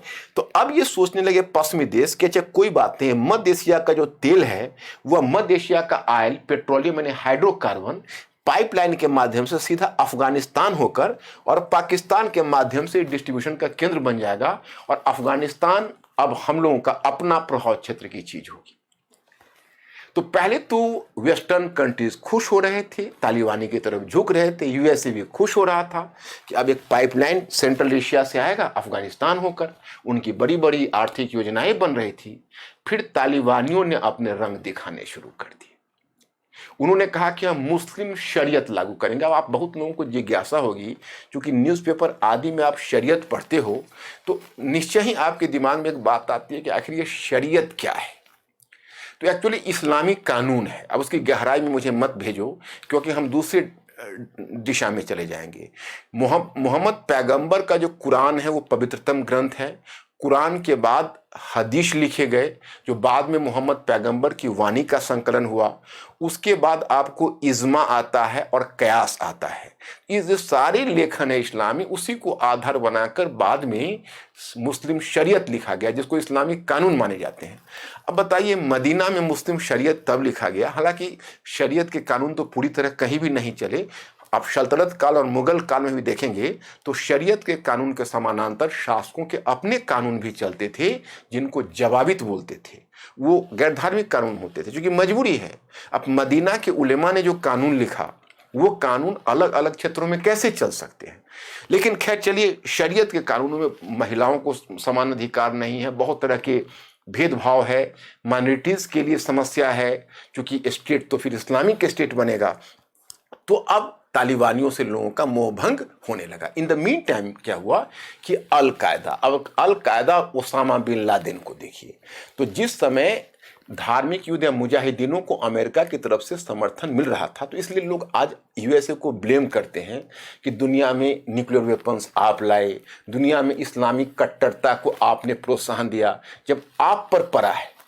आज आपको ईरान के परमाणु कार्यक्रम लेकर बड़ी चिंता हो रही है, पूरी दुनिया को चिंता हो रही। लेकिन उस दिन आप क्या कर रहे थे जब आपने पाकिस्तान, आपके नाक के नीचे पाकिस्तान ने न्यूक्लियर वेपन्स बनाए थे और आपके कहने पर चीन ने उसे सहायता की थी। आज भी दुनिया में अगर कहीं का परमाणु हथियार सबसे असुरक्षित है तो मेरे विचार में दो स्थलों का, एक पाकिस्तान का, दूसरा नॉर्दर्न कोरिया का। क्योंकि नॉर्दर्न कोरिया के मुखिया को आप जानते ही हो, और दूसरा पाकिस्तान का। नॉर्दर्न कोरिया कब उसका इस्तेमाल कर दे, पाकिस्तान खुद वहां की गवर्नमेंट उसका इस्तेमाल नहीं कर सकती। लेकिन अगर वह आईएसआई के माध्यम से किसी तरह से इस्लामिक फंडामेंटलिस्ट के हाथ में अगर तकनीकी चली गई, तो कितनी बड़ी खतरे की बात है। इस खतरे को किसने जन्म दिया है? इतिहास सभी का जजमेंट देता है। इतिहास में जाओगे तो आपको बहुत सारे चेहरे साफ होते हुए दिखेंगे। खैर एनीवे, अब बात फिर यूएसए का भी मोह भंग हुआ। उधर ओसामा बिन लादेन पहले यूएसए का समर्थक था और यूएसए के ही पनाह में अफगानिस्तान में कार्य किया था। लेकिन जब एक और घटना है जिसका लिंक यहां से नहीं अलग बनेगा, आपने प्रथम खाड़ी संकट का नाम सुना है? जब यूएसए के नेतृत्व में इराक पर हमला हुआ था। इराक एक मुस्लिम देश था और यूएसए पहले से इजराइल को तो समर्थन कर ही रहा था। तो इस बात से ओसामा बिन लादेन का अचानक यूएसए से मोह भंग हो गया और जिस समय 1991 में यूएसए ने इराक पर हमला किया, उस समय वो यूएसए के विरुद्ध इराक की सहायता देने के लिए वहां भी पहुंच गया था और फिर वहां पर इराक का पतन हो गया और इराक पराजित हुआ। पूरा ऑपरेशन, आपको लगभग 16 या 28 देशों ने मिलकर वो ऑपरेशन चलाया था जिसका मुखिया यूएसए था। तो वहीं से ओसामा बिन लादेन यूएसए के खिलाफ हुआ। अब पहले तो 93 में यूएसए का एक लीबिया में यूएसए के आर्मी पर उसने हमला किया। फिर अल्जीरिया में और अफ्रीकन देश में 98 में यूएसए के दूतावास पर हमला किया। तो दूतावास में जब ब्लास्ट हुआ तब यूएसए को बहुत ओसामा बिन लादेन को यूएसए ने टारगेट बनाया और 98 में उसने अफगानिस्तान में उस पर मिसाइल छोड़ी। अब उसमें एक घटना ऐसे हो गई कि पहले जाकर ओसामा बिन लादेन ने सूडान में, वो अल कायदा एक टेररिस्ट ऑर्गेनाइजेशन बनाया और उसने पहले सूडान में जाकर शरण ली थी। फिर सूडान की सरकार पर यूएसए ने दबाव डाला कि आप इसी ओसामा बिन लादेन को you have to expel from your own country. तो सूडान की सरकार दबाव में आकर ओसामा बिन लादेन को अपने यहां से निष्कासित कर दिया। अब वह आ गया और तालिबानियों का मुखिया था मुल्ला उमर, जो तालिबानी सरकार का हेड था। तो वैसे भी मुल्ला उमर और तालिबानियों को बहुत फंडिंग की थी ओसामा बिन लादेन ने। तो 96 में वहां से ओसामा बिन लादेन 98 में ओसामा बिन लादेन वहां से अफगानिस्तान आ गया, उसको पनाहगार बना लिया। यूएसए ने तालिबानियों पर दबाव डाला कि आप ओसामा बिन लादेन को वहां से निष्कासित करो। तो मुल्ला उमर ने कहा कि देखिए, हमारे इस्लाम में पनाह में आए हुए लोगों को शरण दी जाती है, हम उसको नहीं निष्कासित कर सकते। खैर यूएसए का दबाव चलता रहा, पाकिस्तान पर यूएसए दबाव डालता रहा। अब पाकिस्तान तो हमेशा ड्यूबियस गेम खेलता रहा है, कितना उसका इरादा साफ था कहना मुश्किल है, विशेषकर तब जब से हम पाकिस्तान से ओसामा बिन लादेन का पनाहगार बनता है। तो बात नहीं बनी और तब ओसामा बिन लादेन ने घटना कर दी 2001 में 9/11 की घटना, जब वो अमेरिका पर टेररिस्ट हमला किया। यह पर्ल हार्बर अटैक के बाद अमेरिका पर सबसे बड़ा अटैक था। हालांकि पर्ल हार्बर तो कम से कम एक दूर का द्वीप था, वो तो अमेरिका का पार्ट नहीं था, लेकिन अमेरिका के जिस तरह से पेंटागन पर, उसके वर्ल्ड ट्रेड सेंटर पर और जिस तरह का हमला हुआ, प्रेसिडेंट को भी उस रात कहीं जाकर और रहना पड़ा था क्योंकि प्रेसिडेंट हाउस भी उस लिस्ट में था। अब आप समझ सकते हैं कि आज तक मुझे याद है कि वह मतलब पूरा वर्ल्ड कितना शेकन हो गया था, पूरा वर्ल्ड घबरा गया था। जब यूएसए सुरक्षित नहीं तो कौन सुरक्षित।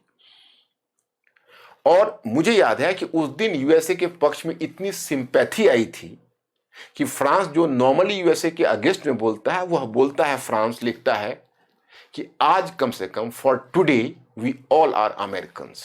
मतलब अमेरिका के प्रति पूरे वर्ल्ड में सिंपैथी की लहर चली थी। अब यूएसए को मौका मिला। यूएसए ने तुरंत, जॉर्ज डब्ल्यू बुश जब गया और जाके सीनेट को उसने एड्रेस किया था, 30 बार तालियां पड़ी थी।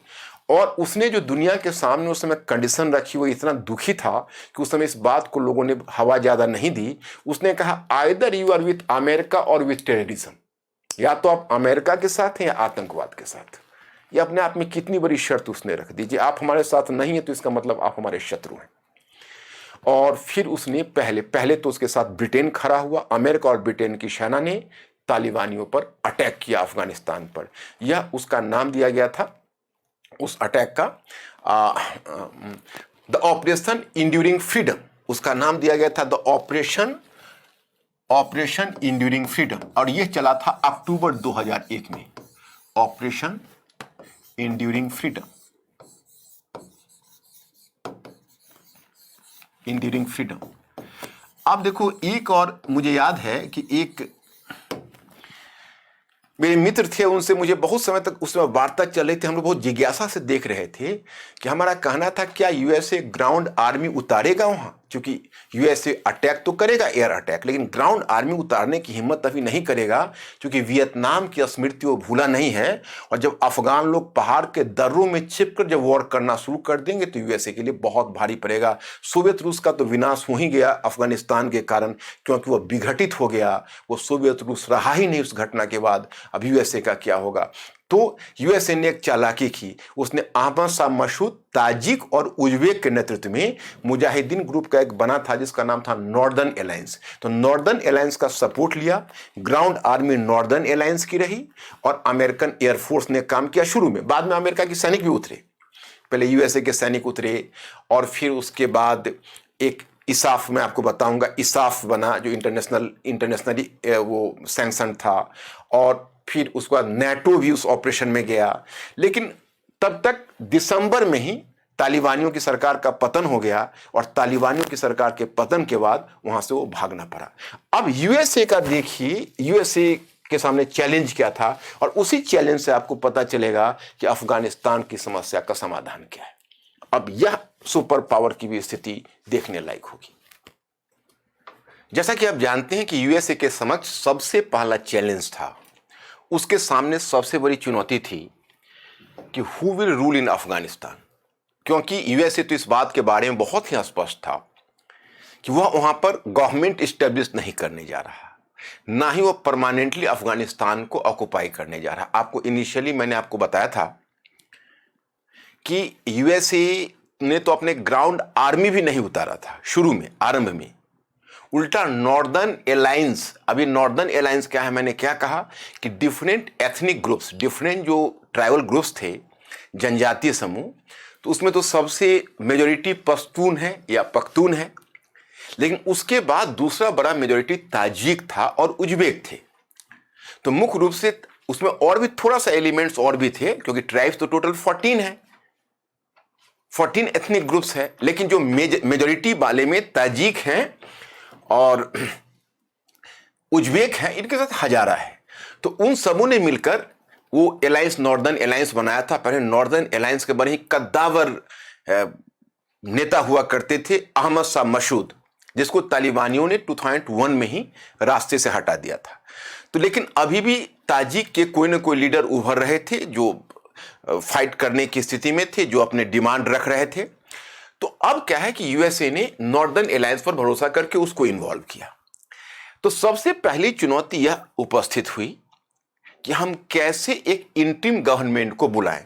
तो आप अफगानिस्तान के संदर्भ में जब कभी भी पढ़ोगे तो आपको एक टर्म मिलेगा, लोया जिरगा। अब ये लोया जिरगा शब्द आपको कंफ्यूज कर देगा कि भाई लोया जिरगा होता क्या है। तो एक्चुअली जो पुश्तून जो सोसाइटी थी वो तो ट्राइबल सोसाइटी थी, जनजातीय समाज, तो उनके अपने कोड ऑफ कंडक्ट अलग होते हैं, उनके अपने कस्टम्स एंड लॉज अलग होते हैं। तो एक तरह से अब जो अफगानिस्तान का संविधान बनना था उसमें उस लोकल कोड ऑफ कंडक्ट को महत्व दिया जाना था और लोकल एलिमेंट्स को। तो लोया जिरगा एक तरह से समझे तो उनकी असेंबली थी, लेकिन वह असेंबली आज के मॉडर्न असेंबली से भिन्न थी। आज का जो आप कहेंगे जो आधुनिक असेंबली यानी सभा, उससे अलग थी। और 2 लोया जिरगा बुलाया गया और तय हुआ एक में कि अफगानिस्तान का एक कॉन्स्टिट्यूशन बनेगा। उसमें तो टाइम लगेगा, लेकिन तत्काल एक इंटरिम गवर्नमेंट बनेगा, उसको कहते हैं अंतरिम सरकार। तो अफगानिस्तान में एक इंटरिम गवर्नमेंट बनेगा। अब वही सवाल खड़ा हुआ कि भाई इंटरिम गवर्नमेंट कौन बनाएगा पोस्ट तालिबान एरा में। तो जाहिर है कि बिना पख्तून या पश्तून के, जब तक पश्तून का को आप हेड में नहीं रखेंगे तो अफगानिस्तान में कोई भी गवर्नमेंट चल नहीं पाएगी, क्योंकि मेजॉरिटी 42% से ज्यादा तो वहां पर पश्तून है। तो तय हुआ कि हमीद करजई एक पश्तून नेता थे, वही गवर्नमेंट को लीड करेंगे।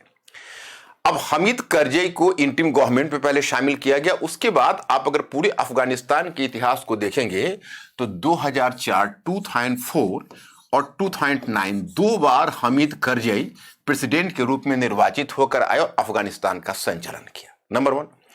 फिर अब अफगानिस्तान के सिक्योरिटी का क्या होगा, क्योंकि पोस्ट तालिबान एरा में अफगानिस्तान की सरकार अपने दम पर उसकी सुरक्षा नहीं कर सकती थी, ये जाहिर था।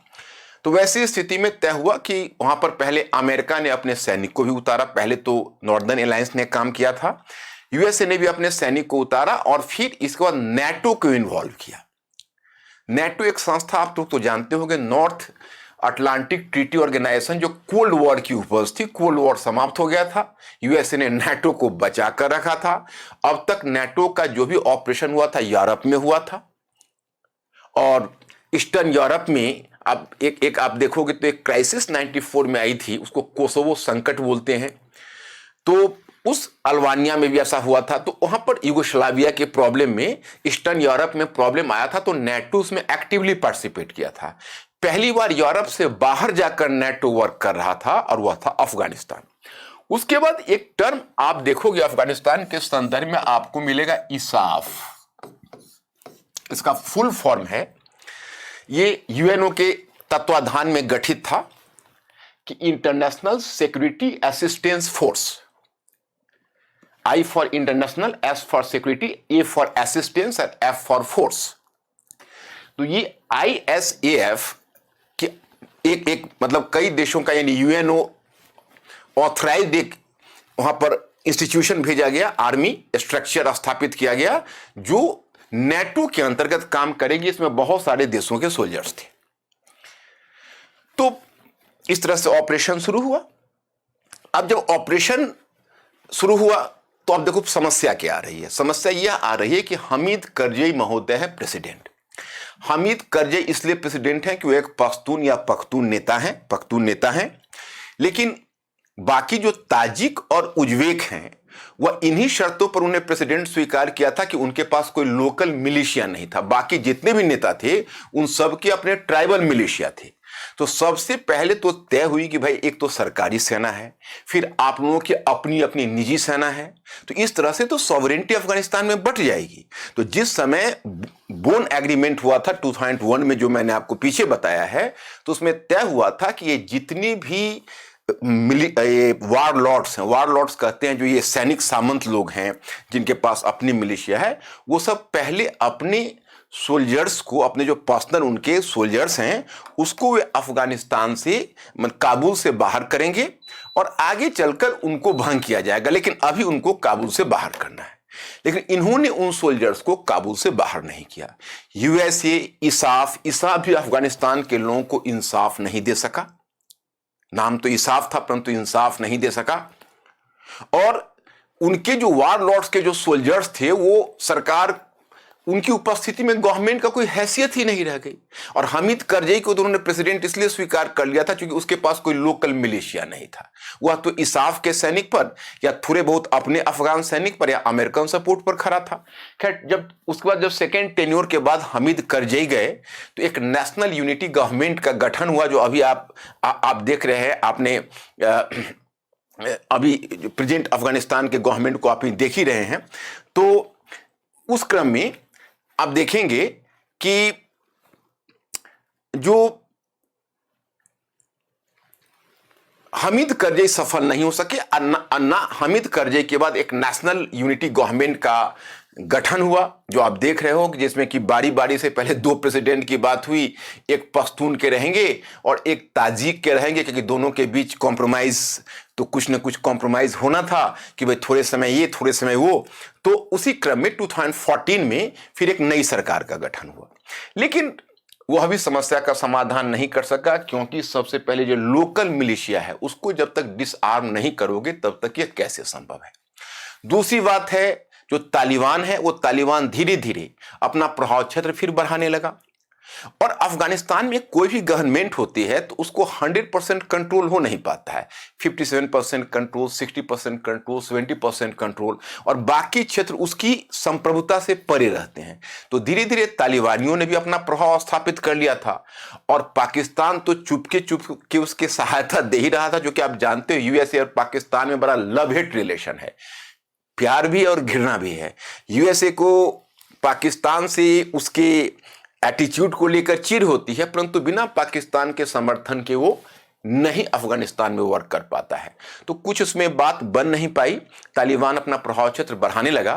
और अब कहते हो कि भाई यूएसए को उसमें क्या लॉस हुआ, तो वैसे देखो, अब मैं आपको इसमें ये बताना चाहूंगा कि एक्चुअली जो इकोनॉमिक एक्सपर्ट है, क्योंकि ह्यूमैनिटीज में तो एक आप जानते हो कोई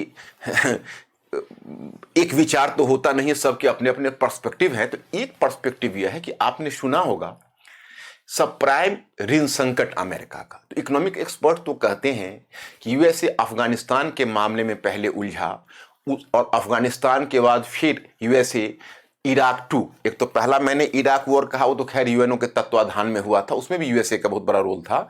लेकिन जो 2003 में यूएसए ने दोबारा इराक पर हमला करके उसे ऑक्युपाई किया, जो बराक ओबामा के समय जिसे खाली किया गया है, तो वहां पर आप देखेंगे कि उस गवर्नमेंट को बेसिकली उस कारण से अमेरिका का एक इमेज भी खराब हुआ, क्योंकि इराक का टेररिज्म में कोई रोल नहीं था, यूएनओ से भी उसका क्लीन चिट मिल गया था, और एक अनावश्यक रूप में यूएसए एक वॉर में फंस गया था।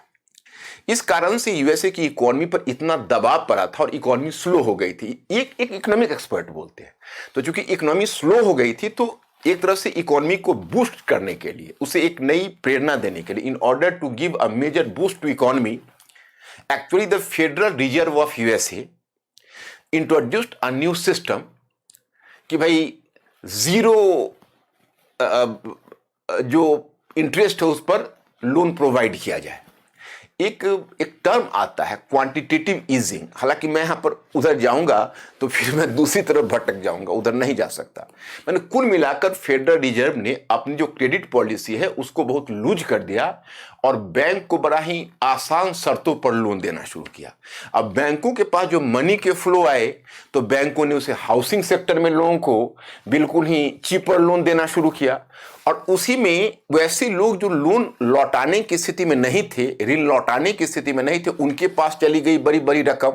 और फिर देखते देखते हाउसिंग सेक्टर में पहले बबल आया, यानी बुलबुला, और फिर बबल बस्ट, एंड उसके साथ ही आप सब प्राइम ऋण संकट हुआ। एक्सपर्ट तो इतना तक मानते हैं कि अफगानिस्तान ने अमेरिका की इकोनॉमी को खा गया, नंबर 1। नंबर 2 कि आप देखते हो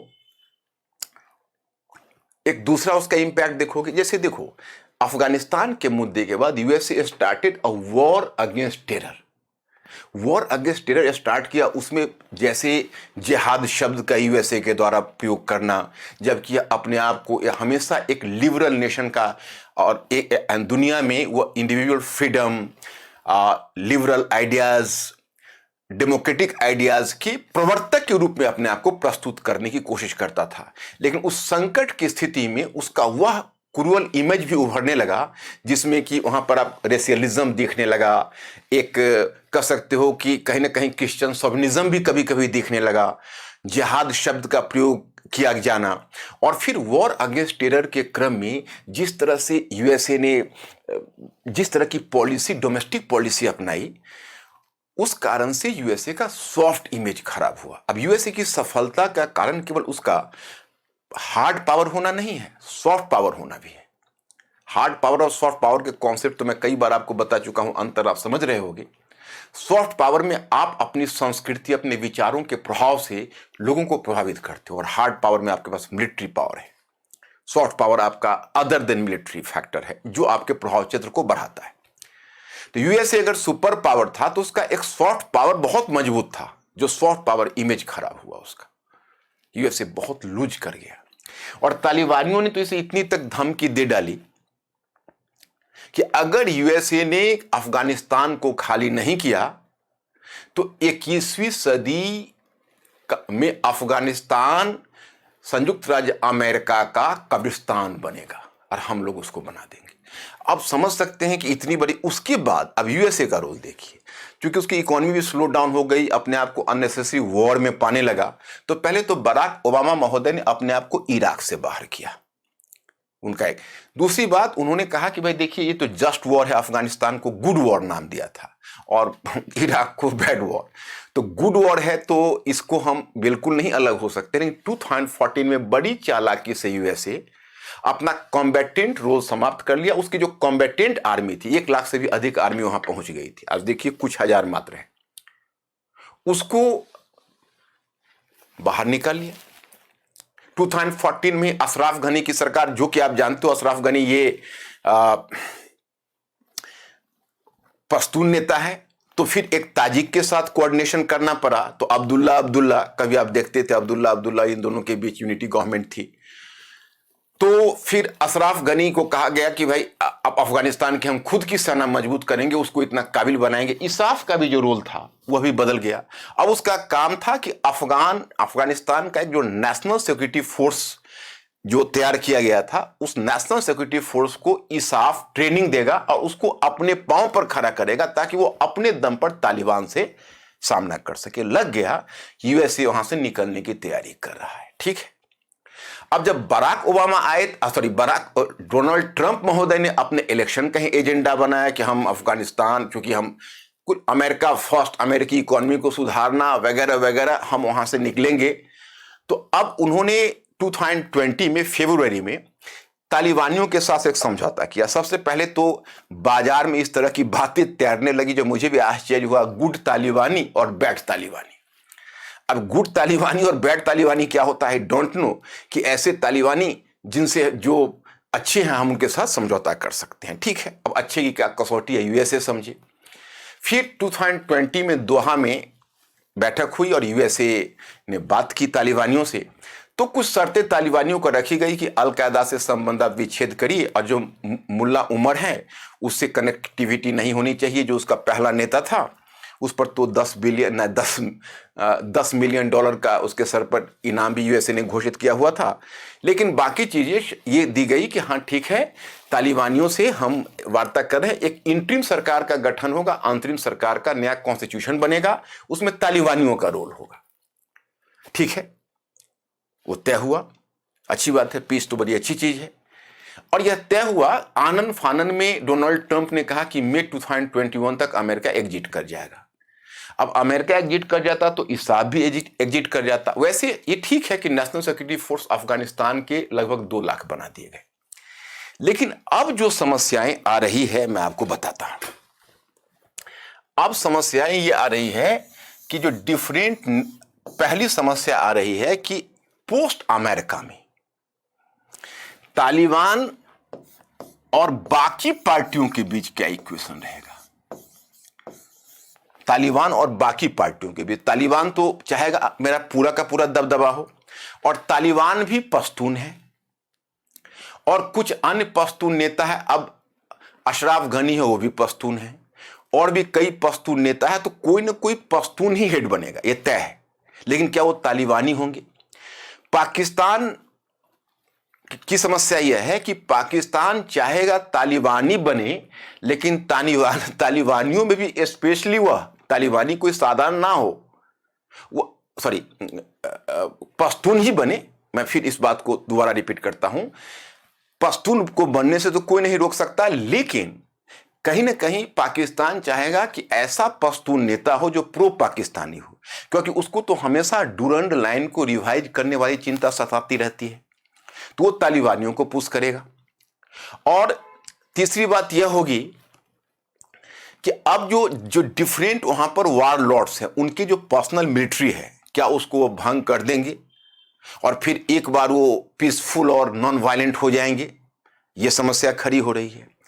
नेक्स्ट वन समस्या है कि तालिबानियों ने तो मुस्लिम शरीयत लागू किया था, ठीक है, वहां पर 99% मुस्लिम है, लेकिन 1% तो नॉन मुस्लिम पॉपुलेशन भी है। दूसरी बात है कि जो मुस्लिम पॉपुलेशन है उसे भी तो कष्ट है, महिलाओं को शिक्षा से वंचित किया गया। अशरफ गनी के समय फिर एक बार सिस्टम को लिबरलाइज किया गया। अब तो तालिबानी को वहां पर जब स्थापित होने की बात है तो महिलाएं तो डर रही है, बाकी जो माइनॉरिटी कम्युनिटीज है वो डर रहा है। तो अल्पसंख्यक और महिलाओं की सुरक्षा कैसे होगी? अब इसमें यूएसए तो बहुत ज्यादा कॉम्प्रोमाइज कर रहा है।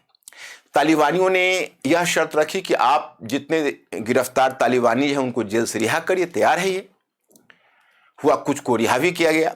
फिर उसने यह शर्त रखी कि यूएसए अपनी सेना को वापस ले ले।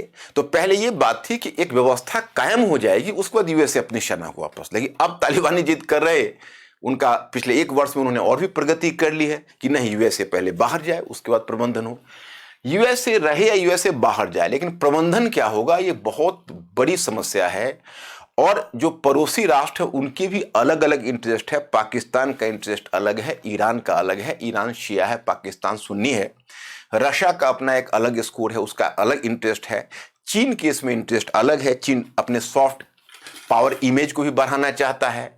लेकिन आप जानते हो कि चीन का अपना जो जांगजियांग है वहाँ पर भी उसका प्रॉब्लम है थोड़ा सा मुस्लिम माइनॉरिटीज़ का। और इंडिया का प्रॉब्लम है कि इंडिया समझ रहा है कि अगर तालिबानी आ गए और मुस्लिम शरीयत अफगानिस्तान में लागू हो गया तो फिर कश्मीर में टेररिज्म का प्रॉब्लम बढ़ेगा। तो बहुत मतलब एक बिल्कुल ही एक दोराहे पर फिर दुनिया खड़ी है और यूएसए को निकलने की जल्दबाजी है। मुझे याद आ गया, आप लोगों ने वियतनाम वॉर के बारे में सुना होगा। वियतनाम वॉर में मैंने देखा कि लास्ट में निक्सन महोदय जो प्रेसिडेंट थे, मैंने देखा नहीं, वो मेरे समय की बात नहीं, उस समय 1975 में मेरी मेमोरी में भी नहीं है वो। उस समय हालांकि मैं था लेकिन बहुत छोटा था, लेकिन बाद में पढ़ा तो निक्सन महोदय ने यही चालाकी की थी। 1973 में यूएसए निकला था वहां से। तो जब यूएसए फंस गया तो उसने यह कहा कि उत्तरी वियतनाम में कम्युनिस्टों का समर्थन था और दक्षिणी वो कम्युनिस्ट रीजन था और दक्षिणी वियतनाम को ही बचा रहा था और दक्षिणी वियतनाम अमेरिका के क्लाइंट स्टेट थे। तो इसने कहा कि बजाय अमेरिकी सेना रखने के हम दक्षिणी वियतनाम को ही इतना ताकतवर वहां की सरकार को बना देंगे कि अपने दम पर नॉर्दर्न वियतनाम का वो सामना कर सकेगा। परिणाम हुआ 1973 में यूएसए बाहर हुआ और 1975 में उधर से उत्तरी वियतनाम ने दक्षिणी वियतनाम को ही मिला लिया और वियतनाम यूनिफाई हो गया। और फिर यूएसए का पूरी योजना जिसको बचाने के लिए 58,000 यूएसए सैनिक वहां शहीद हुए थे, वह दक्षिणी वियतनाम फिर नहीं बचाया जा सका यूएसए की दृष्टि में। हालांकि यह अनजस्ट वॉर था, अमेरिका का जस्ट वॉर नहीं था। अफगानिस्तान में भी यही कह रहा है कि भाई मैं एक सरकार को ही मजबूत बनाता हूं, परंतु किस सरकार को आप मजबूत बनाएंगे? एक दो आलोचक जिसको आप सैडिस्टिक कहें, सैडिस्टिक वो है थोड़ा, जिसको पेसिमिस्टिक कहें, वो तो यहां तक कहने लगे हैं कि एक नेशन के रूप में अफगानिस्तान को रखना ही मुश्किल है। बेहतर होगा कि डिफरेंट जो इंपॉर्टेंट डोमिनेंट ट्राइब है कई टुकड़ों में उसको बांट दिया जाए। ये थोड़ा सुनने में बुरा लगता है, लेकिन कुछ लोगों को लगता है कि यही इसका व्यावहारिक समाधान होगा। अब पाकिस्तान की स्थिति यह है कि उसको जो विरासत में डुरंड लाइन मिली है, अगर एक मिनट के लिए, मैं ऐसी संभावना नहीं मानता, लेकिन अगर अफगानिस्तान बट जाता है तो जाहिर है कि पश्तून क्षेत्र बड़ा होगा। तब तो उधर के जो पश्तून रीजन होंगे वो फिर नॉर्थ वेस्ट फ्रंटियर प्रोविंस में उत्तर पश्चिम सीमा प्रांत के जो पाकिस्तानी पश्तून हैं उसको एक करने की बात करेंगे और उसके लिए वो हर तरह का स्टेप उठाने के लिए तैयार होंगे। You can very well understand this thing. तो मेरे ये कहने का मतलब है कि कुल मिलाकर यूएसए के लिए यह बहुत मुश्किल होगा और पाकिस्तान के लिए तो और भी बड़ी मुश्किल होगा। अगर अफगानिस्तान बचा रहता है तो भी पाकिस्तान को उसमें जूझना पड़ेगा और अगर अफगानिस्तान टूटता है तो भी पाकिस्तान के लिए हेडेक होने जा रहा है और पूरी दुनिया के लिए। लेकिन हमें ऐसा पेसिमिस्टिक नहीं सोचना चाहिए, लेकिन बहुत ऑप्टिमिज्म का कोई रास्ता दिख नहीं रहा। मतलब चारों तरफ ईंटें रखी हुई है और ईंटें के जोड़ने वाले सीमेंट नहीं दिख रहा हमें। जैसे एक नेशन बनता है तो नेशन बनने का आधार होता है। शायद मैं अगले लेक्चर में आपको नेशन के डिफरेंट जो क्राइटेरिया होते हैं उस पर कुछ चर्चा करूं।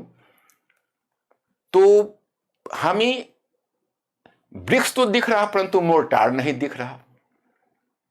मतलब हमें ईंटें तो दिख रही परंतु सीमेंटिंग फोर्स नहीं दिख रहा। तो इतने सारे ट्राइब्स के बीच अफगानिस्तान में फिर वही पश्तून होंगे, ताजिक, उनके बीच इक्वेशन बनेगा। वहां डेमोक्रेसी, डेवलपमेंट और उन सब के लिए आवश्यक है पीसफुल कोएग्जिस्टेंस।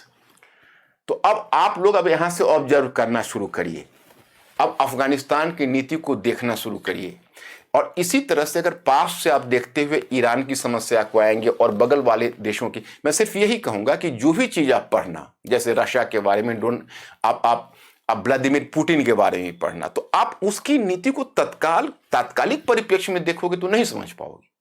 आप उनको जब एक व्यापक परिप्रेक्ष्य में देखोगे तभी समझ पाओगे। इसीलिए मेरा मानना है कि history is the mother of all subjects. History का दोहरा फायदा उठाइए। एक तो बहुत ही पॉपुलर सब्जेक्ट है, मार्क्स फेचिंग सब्जेक्ट है, लेकिन इसके अलावा हिस्ट्री का दूसरा फायदा बच्चे नहीं जानते हैं। यह फायदा है कि जीएस के बाकी खंड में आपको बड़ी सहायता करेगा।